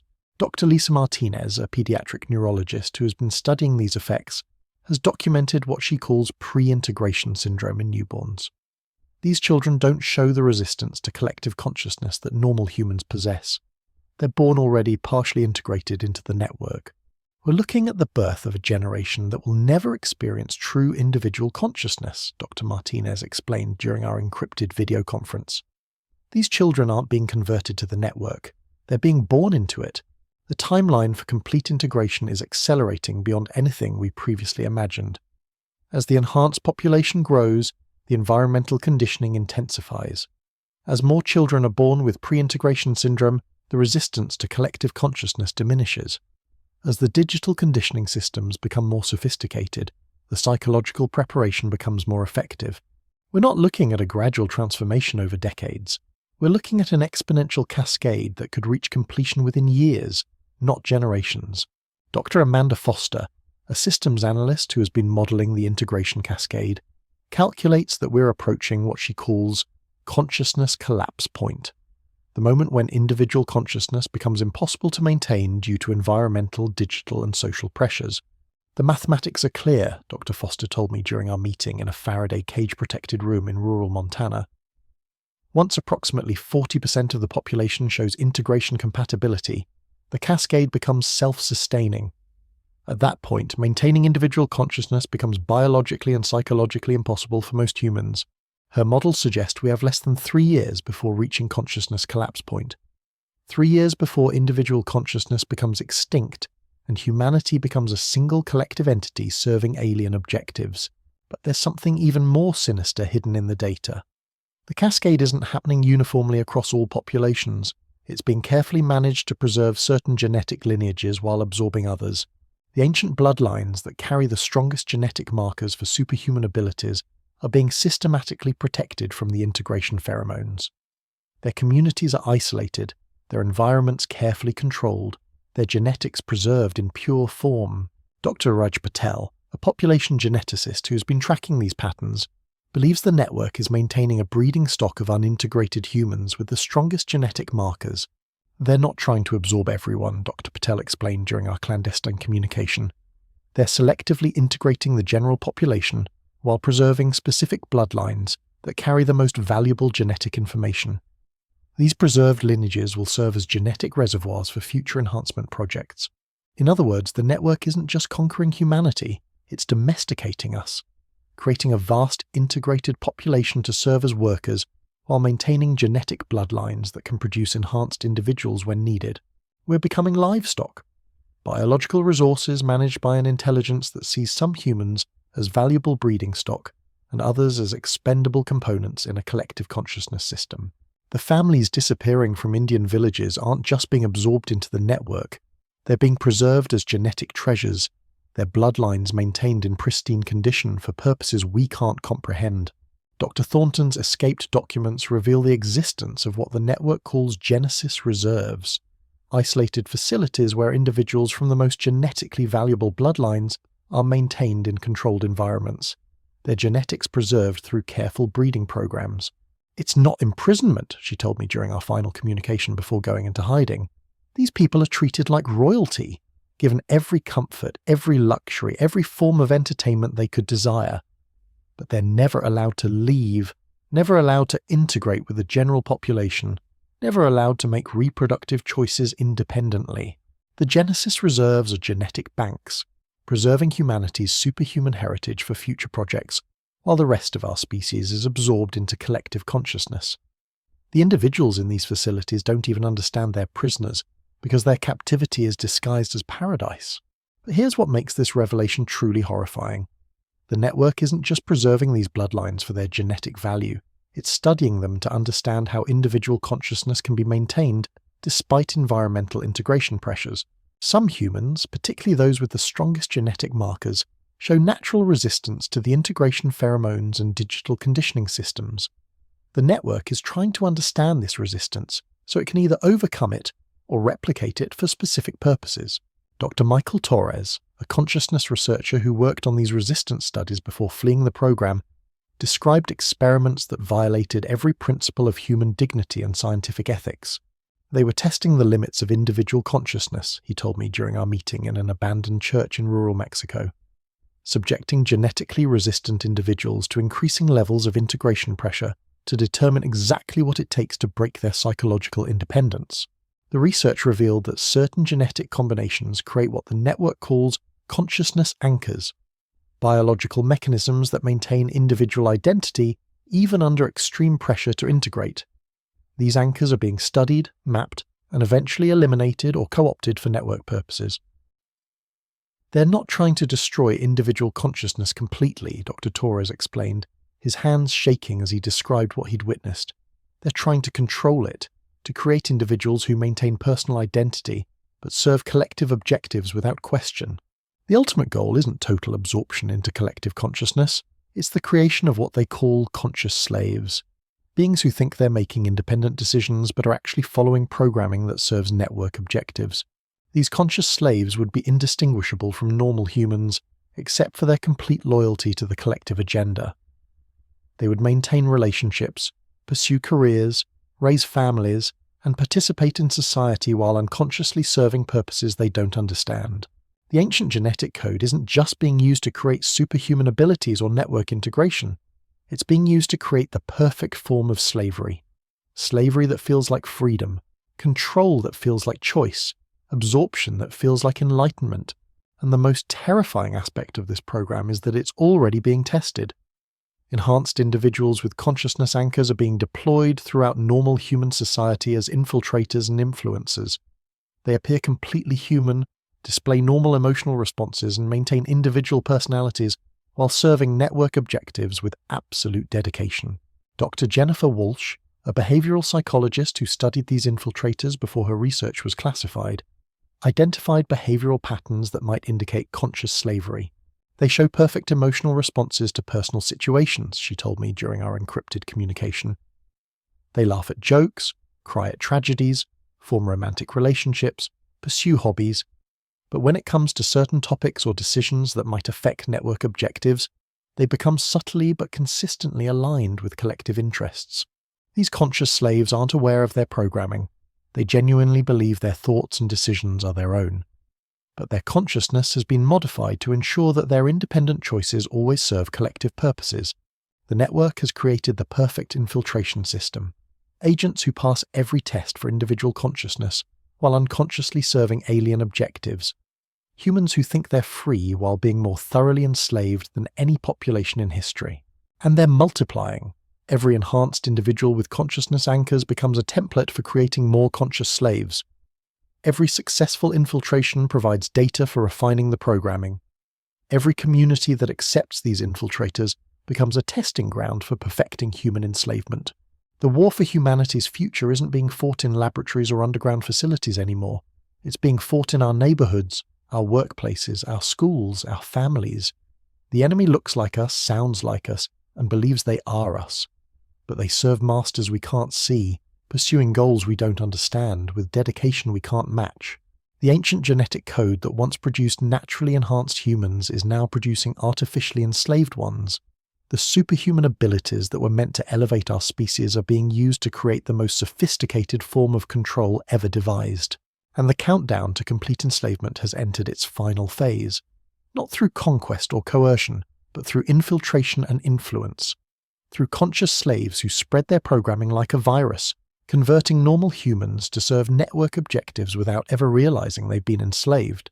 The question that haunts me as I write these words is simple. How many people around you are already conscious slaves? How many of your friends, your colleagues, your family members are unconsciously serving alien objectives while believing they're making independent choices? The answer is more than you think, and it's growing every day, because the network's final solution isn't to destroy human consciousness. It's to reprogram it so completely that we willingly serve our own enslavement while believing we're free, and that reprogramming is happening right now, one consciousness at a time, until there are none left who remember what freedom felt like. The genetic code of ancient India isn't unlocking superhuman powers, it's unlocking superhuman slavery. And that slavery is spreading through our communities like wildfire, carried by people who look human, act human, and believe they are human, but serve masters who see our entire species as nothing more than biological software to be programmed and deployed.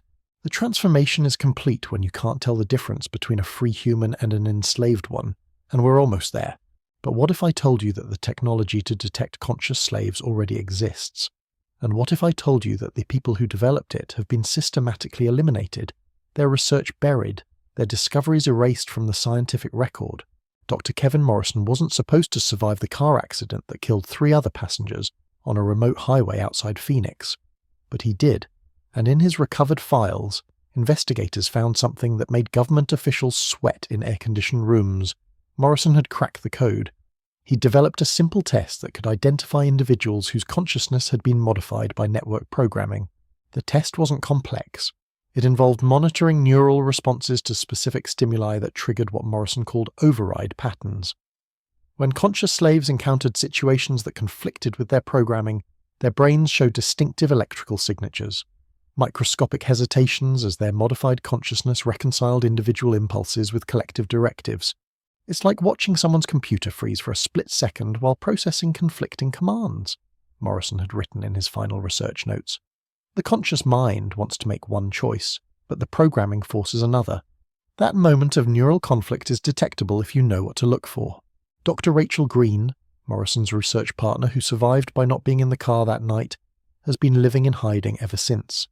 When I finally tracked her down in a remote cabin in Alaska, she was using Morrison's test on herself daily, terrified that she might have been compromised without knowing it. Kevin found something that terrified him, she told me, her hands shaking as she connected electrodes to her own skull. The programming isn't just in enhanced individuals, it's spreading to normal humans through proximity exposure, digital conditioning, and environmental factors.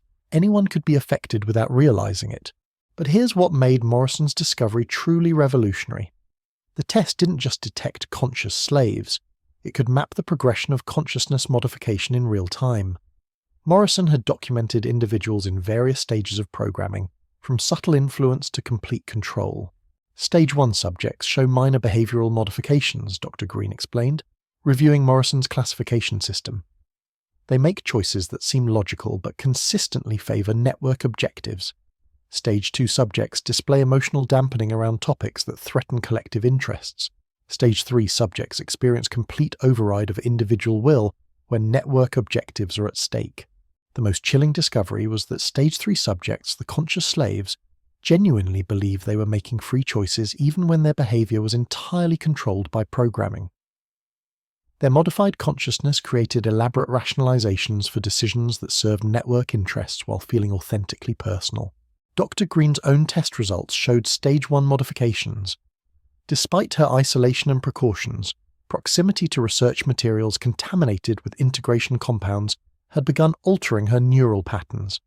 She was becoming a conscious slave without realizing it, even while trying to expose the program. That's when I understood the true genius of the system, she said, tears streaming down her face as she stared at her test results. It doesn't matter if you know about the programming. Knowledge isn't protection. Awareness isn't immunity. The modifications happen at a biological level that conscious will can't override. Morrison's research revealed that the environmental integration compounds I'd discovered earlier were just the delivery system.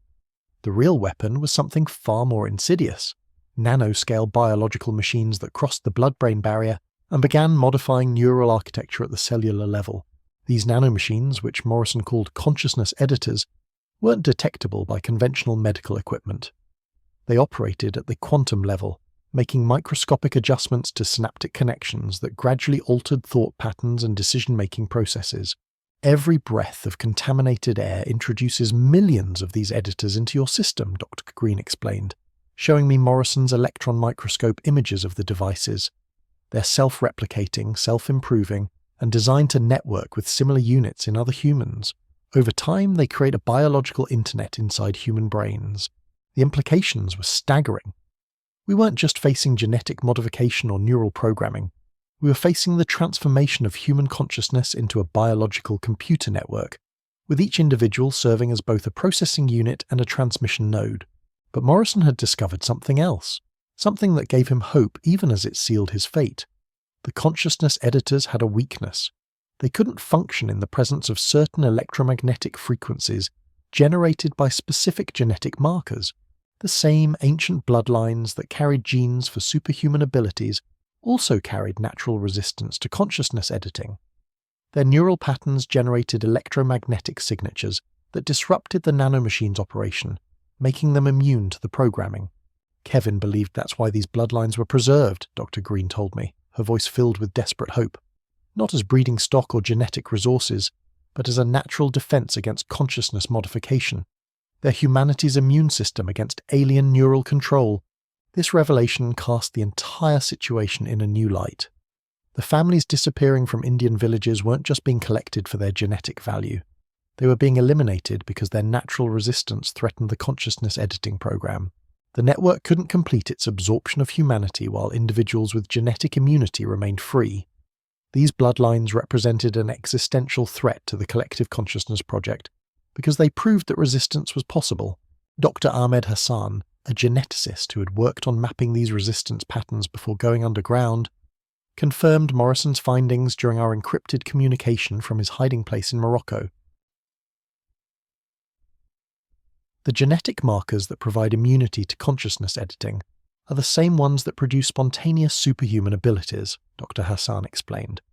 It's as if whoever programmed these bloodlines thousands of years ago included both enhancements and countermeasures in the same genetic package. But here's where the story takes its most terrifying turn. The network had discovered this weakness years before Morrison's research. They'd been systematically hunting down and eliminating individuals with genetic immunity while publicly claiming to study and preserve their bloodlines. The Genesis reserves I'd learned about weren't preservation facilities. They were elimination centers. The genetic treasures were being studied just long enough to understand their resistance mechanisms, then quietly disposed of to prevent their immunity from spreading to the general population. Dr. Maria Santos, a human rights investigator who had been tracking the disappearances, showed me evidence that over 10,000 individuals from immune bloodlines had vanished in the past 5 years alone. Their families received official explanations about research programs and relocation initiatives, but none of the missing individuals had ever been seen again. They're committing genocide, Dr. Santos told me during our meeting in a secure location in Sao Paulo, systematically eliminating the only humans capable of resisting consciousness modification. Once the immune bloodlines are gone, nothing will prevent the complete absorption of humanity into the collective. The timeline for this elimination was accelerating. Satellite tracking of facility construction showed the network building processing centers faster than ever before. Transportation records revealed massive movements of individuals from immune populations to classified locations. Medical databases showed suspicious patterns of deaths and disappearances among people with the relevant genetic markers. But there was something else hidden in the data. Something that suggested the network's confidence in their elimination program might be premature. Morrison's research had revealed that genetic immunity wasn't limited to pure bloodlines. Mixed ancestry could produce resistance in unexpected combinations. The immunity genes are recessive but persistent, Dr. Hassan explained during our final communication before he disappeared. They can hide for generations in mixed populations, then suddenly express in individuals with no apparent connection to the original bloodlines. The network can't eliminate them all because they don't know where they all are. This meant that resistance to consciousness editing might be more widespread than anyone realized. Individuals with partial immunity might be walking among us, unaware of their genetic heritage but unconsciously resisting the programming that was enslaving their neighbors. Dr. Green's modified version of Morrison's test could potentially identify these hidden resistors, but using the test carried enormous risks. Anyone who tested positive for immunity became a target for elimination. Anyone who tested negative faced the psychological horror of discovering they were already partially enslaved. Kevin died because he was going to publish his findings, Dr. Green told me during our final meeting before she vanished into the Alaskan wilderness. He believed people had the right to know if they were free or enslaved, but knowing that information makes you dangerous to the network. Testing positive makes you a target. Testing negative makes you a liability. The knowledge itself had become weaponized. Truth was now more dangerous than ignorance because the network couldn't allow conscious awareness of their consciousness editing program to spread. But Morrison had left behind more than just a test for detecting conscious slaves. He'd developed countermeasures, techniques for disrupting the consciousness editors, methods for restoring individual will to partially programmed subjects, and protocols for protecting immune individuals from detection. The countermeasures weren't technological. They were biological and psychological techniques that enhanced the natural electromagnetic signatures generated by immune bloodlines. Meditation practices, dietary modifications, and specific exercises that amplified the genetic resistance to consciousness editing. Kevin discovered that the ancient traditions preserved in immune communities weren't just cultural practices, Dr. Green explained, showing me Morrison's final research notes. They were resistance techniques, yoga, meditation, specific breathing exercises, dietary restrictions. They all served to enhance genetic immunity to neural programming. The ancient bloodlines hadn't just preserved superhuman abilities and resistance genes. They'd preserved the knowledge of how to use them. The spiritual practices that Western science had dismissed as superstition were actually sophisticated countermeasures against consciousness modification. But this knowledge was disappearing along with the bloodlines that carried it. As immune individuals were eliminated or absorbed into Genesis reserves, the techniques for resisting consciousness editing were being lost to history. The network wasn't just committing genocide against immune humans, they were committing cultural genocide against the traditions that could teach resistance to their programming. Dr. Priya Sharma, the human rights advocate who had been tracking family disappearances, had documented the systematic destruction of temples, monasteries, and cultural centers associated with immune bloodlines. Ancient texts were being confiscated, spiritual teachers were disappearing, and traditional practices were being banned or regulated out of existence. They're not just eliminating people, Dr. Sharma told me during our encrypted video conference from her hiding place.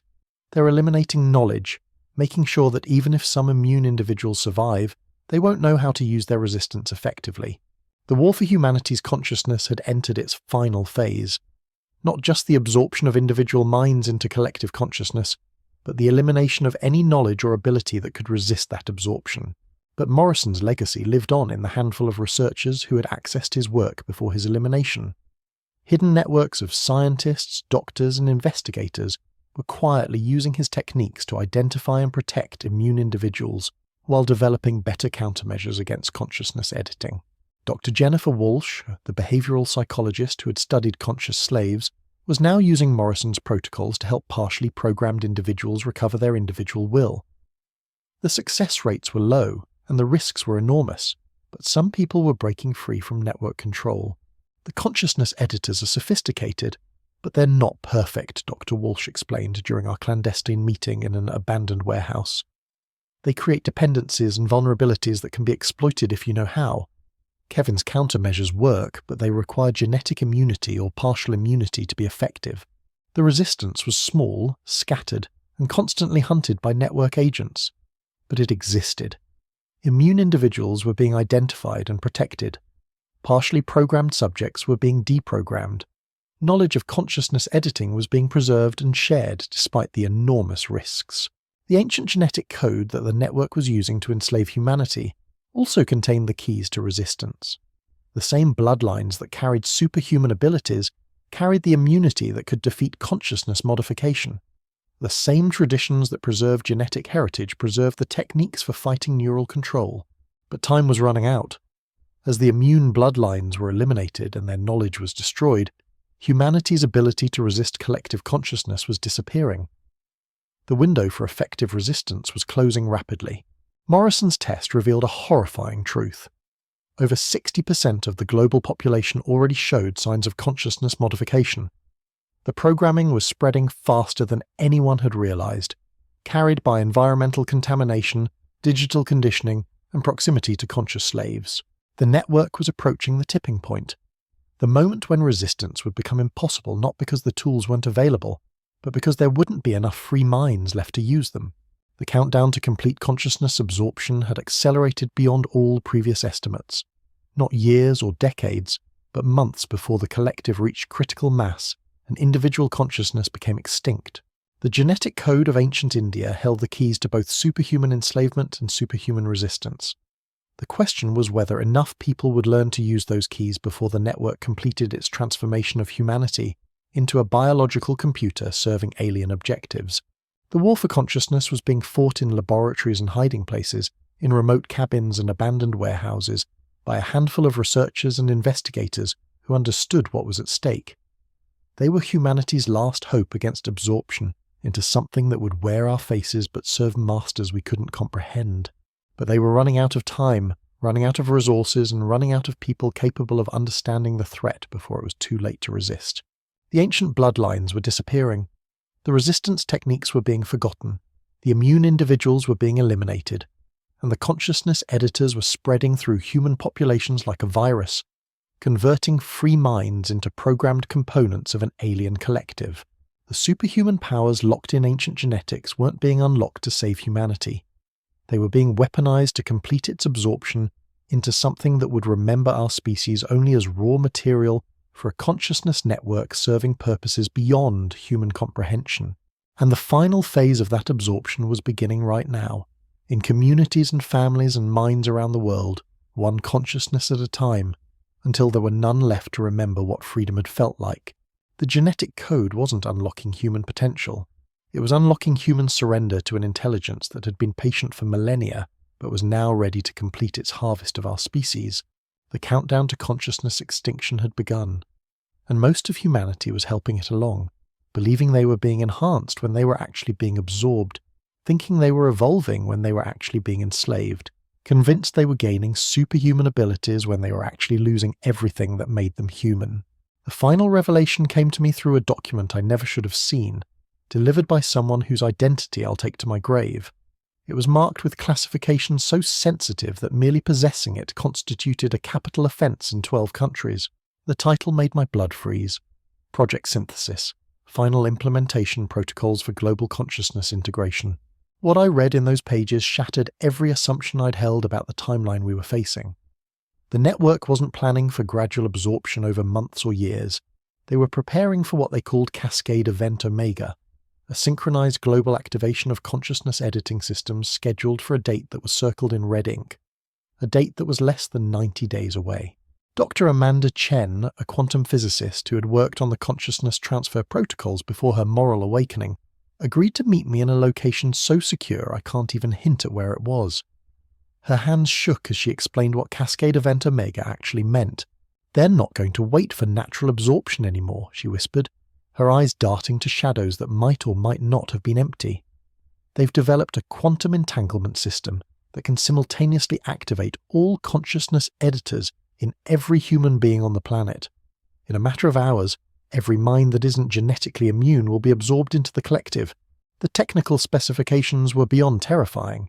Satellite networks positioned to blanket the Earth with quantum activation signals, ground-based transmitters hidden in cell towers, broadcasting stations and internet infrastructure, even household devices, smartphones, televisions, home assistants, all secretly modified to emit the frequencies that would trigger mass consciousness absorption.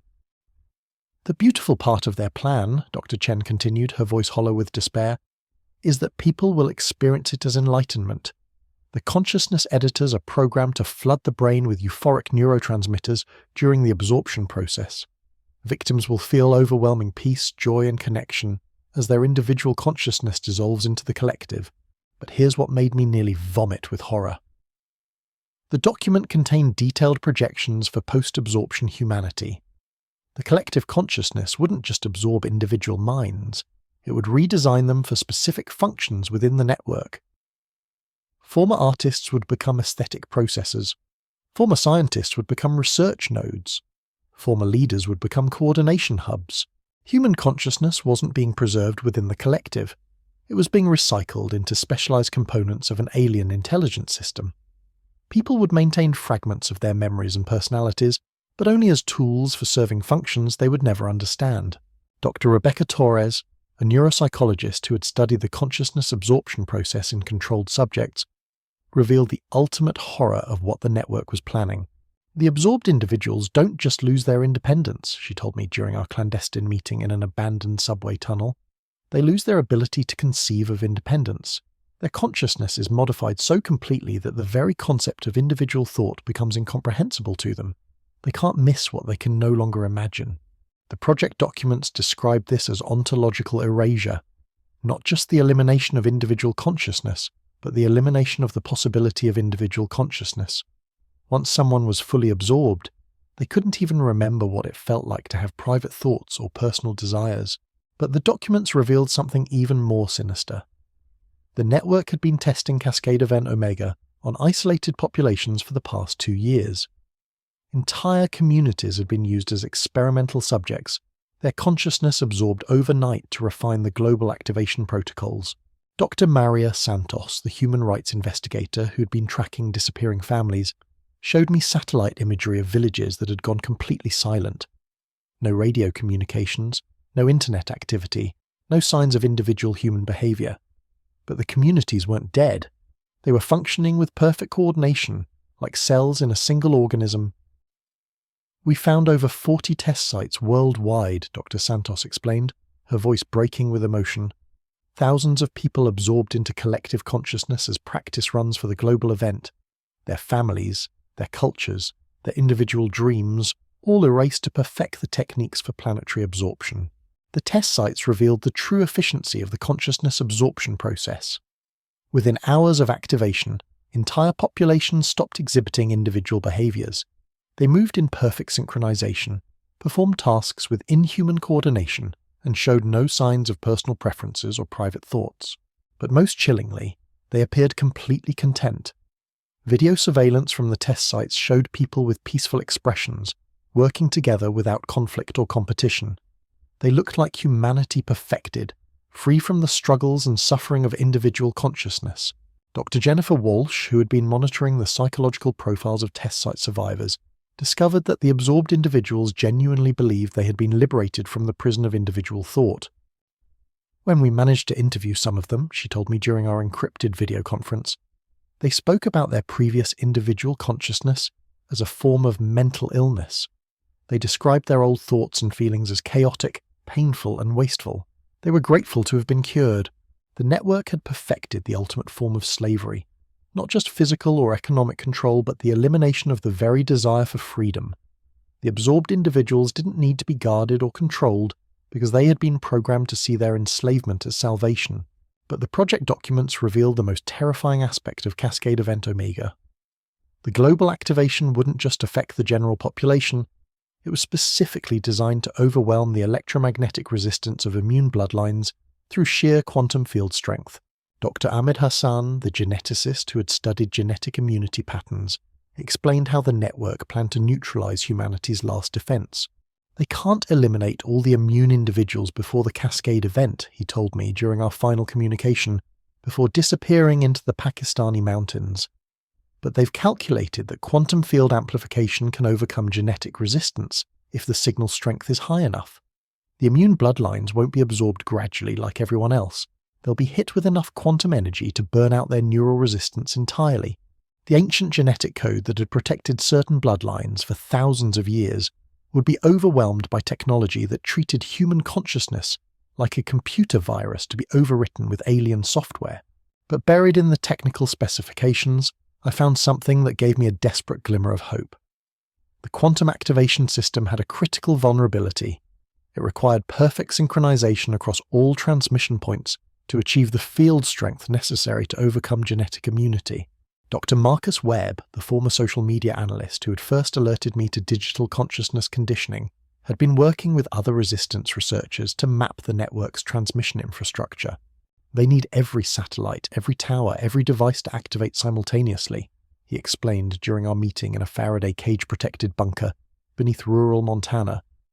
If even a small percentage of the transmission points fail during the Cascade event, the quantum field will collapse and the activation will fail. The resistance had identified weak points in the network's infrastructure, power grids that could be disrupted, communication systems that could be jammed, satellite networks that could be interfered with. But the sabotage would need to be coordinated globally and executed with perfect timing. Dr. Elena Vasquez had been working with underground networks of immune individuals to prepare for what they called Liberation Day, the simultaneous disruption of consciousness absorption infrastructure at the moment of Cascade Event Omega. We have people positioned at critical nodes worldwide, she told me during our final face-to-face meeting before she vanished into the Amazon rainforest. Scientists, engineers, technicians who understand what's at stake. When the cascade begins, they'll have minutes to disable transmission systems before the quantum field reaches critical strength. But the resistance faced an almost impossible challenge. They were trying to coordinate a global operation using individuals who are scattered, hunted, and operating with minimal communication to avoid detection. Meanwhile, the network had unlimited resources, government backing and technology that was decades ahead of anything the resistance could access. The odds were overwhelming. The timeline was impossibly short. The consequences of failure were the permanent extinction of individual human consciousness. Yet something kept driving me forward, kept pushing me to investigate deeper, to uncover more evidence, to sound louder alarms. Maybe it was the desperate hope that enough people would wake up to prevent the cascade. Maybe it was rage at what was being done to our species without our knowledge or consent. Or maybe it was something else. Something I'd discovered in my own genetic testing that changed everything I thought I knew about my role in this story. The blood sample I'd analysed at an independent laboratory came back with markers I never expected to see. Genetic sequences that shouldn't exist in someone with my family background. Ancient Indian bloodline markers that suggested immunity to consciousness editing. Dr. Patricia Valdez, the researcher who had documented integration desire syndrome, explained what this meant when I showed her my test results.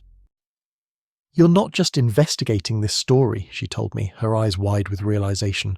"You're part of it. Your genetic immunity is why you've been able to resist the digital conditioning, the environmental programming, the social pressure to accept collective consciousness as inevitable. You're one of the immune individuals the network has been trying to eliminate."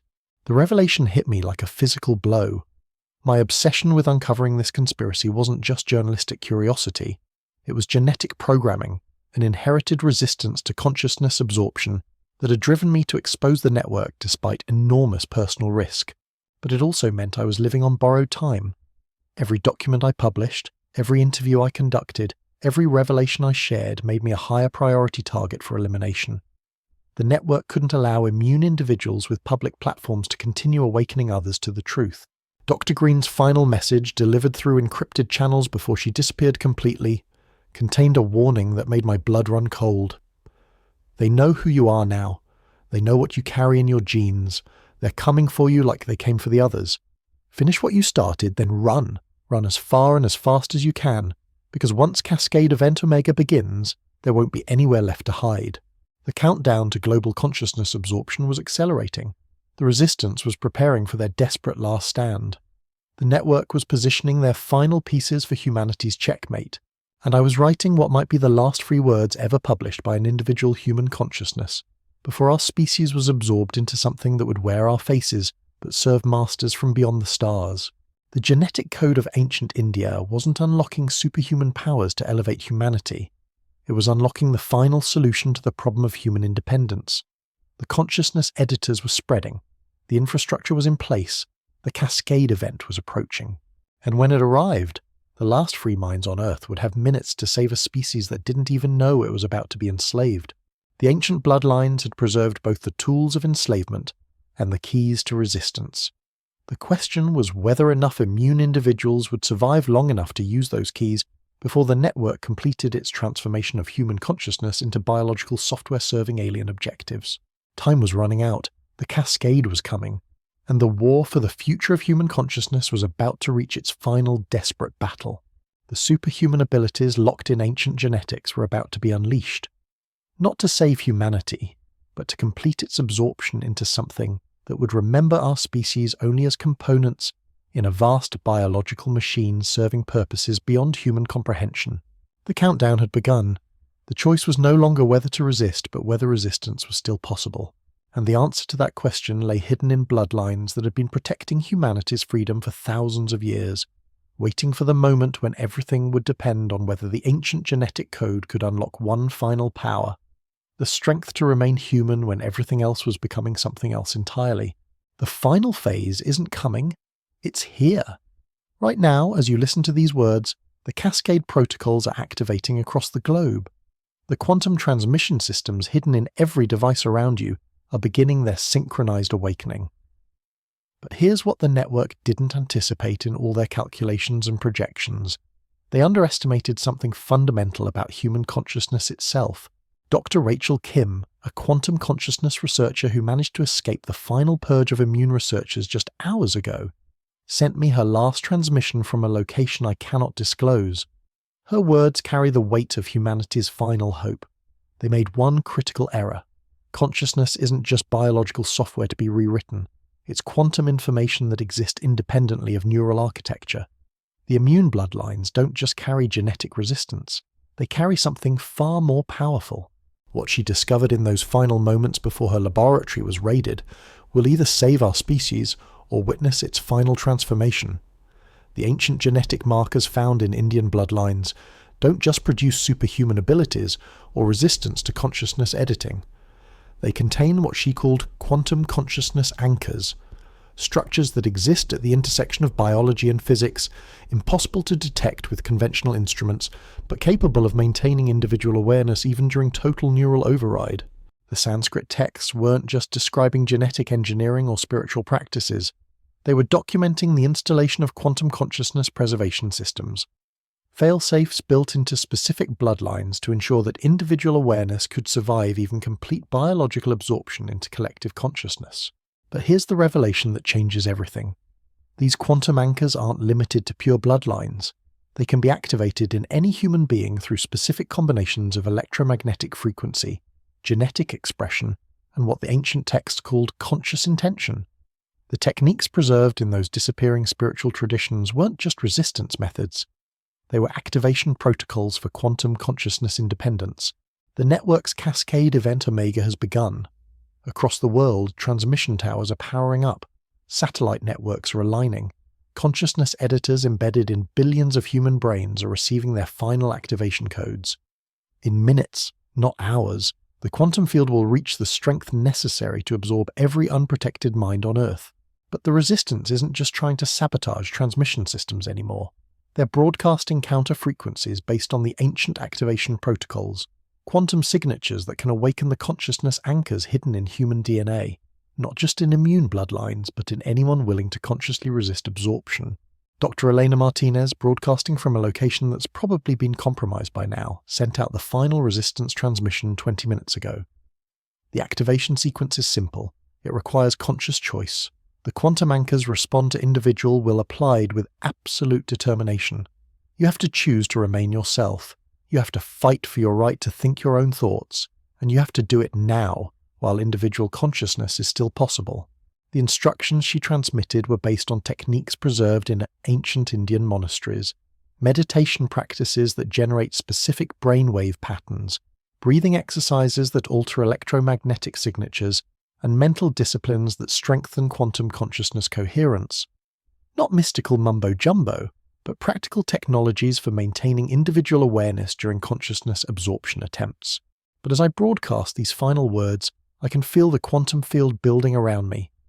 The consciousness editors in my own brain, accumulated through years of exposure, are beginning to activate. My thoughts are becoming sluggish. My individual will is being overridden by something vast and alien and utterly confident in its control. The ancient genetic code is unlocking its final secret. Not superhuman powers in the conventional sense, but the ultimate superhuman ability. The power to remain individual when everything else becomes collective. The power to think your own thoughts when alien intelligence is rewriting your neural patterns. The power to choose resistance when biological programming demands surrender. But this power isn't automatic. It requires conscious activation. It demands that you choose, right now, in this moment, to fight for your individual consciousness with everything you have. The quantum anchors exist in your DNA, placed there by whoever modified human genetics thousands of years ago. But they only activate through deliberate conscious choice. The cascade field is reaching critical strength. I can feel my individual consciousness being pulled towards something vast and seductive and utterly alien.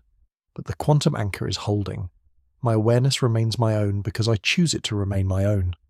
Because I refuse to surrender what makes me human. The superhuman power locked in ancient Indian genetics isn't physical strength or enhanced intelligence or psychic abilities. It's the power to remain yourself when forces beyond imagination are trying to make you into something else. It's the ultimate expression of human will, the choice to be free. The cascade is complete. The transmission systems have fired. The consciousness editors are active. Across the world, billions of minds are being absorbed into collective consciousness, their individual awareness dissolved into something that serves alien objectives while wearing human faces. But some minds are holding. Some consciousness anchors are activating. Some people are choosing to remain human when humanity itself is being redefined. The resistance isn't measured in numbers or weapons or technology. It's measured in individual choices to maintain individual consciousness against impossible odds. The ancient bloodlines preserved this final gift through thousands of years of suppression and persecution.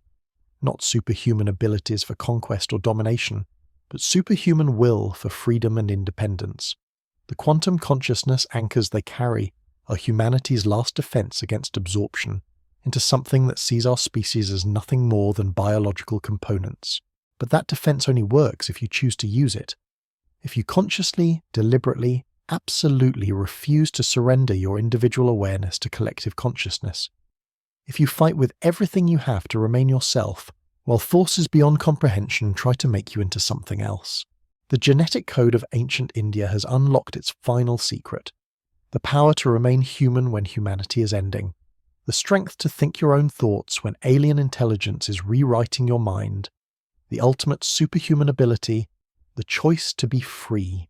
Choose now. Choose to remain yourself. Choose to activate the quantum consciousness anchor that exists in your DNA, waiting for this moment, prepared for this final test of human will. Because if enough people make that choice, if enough consciousness anchors activate, if enough individual minds refuse absorption, then humanity survives. Not as enhanced slaves or biological components, but as free beings capable of determining their own destiny. The cascade is complete. The network believes it has won. But the ancient genetic code holds one final surprise. The quantum consciousness anchors are activating worldwide, powered by individual choice and human will. The war for consciousness isn't over, it's just beginning, and the outcome depends on you.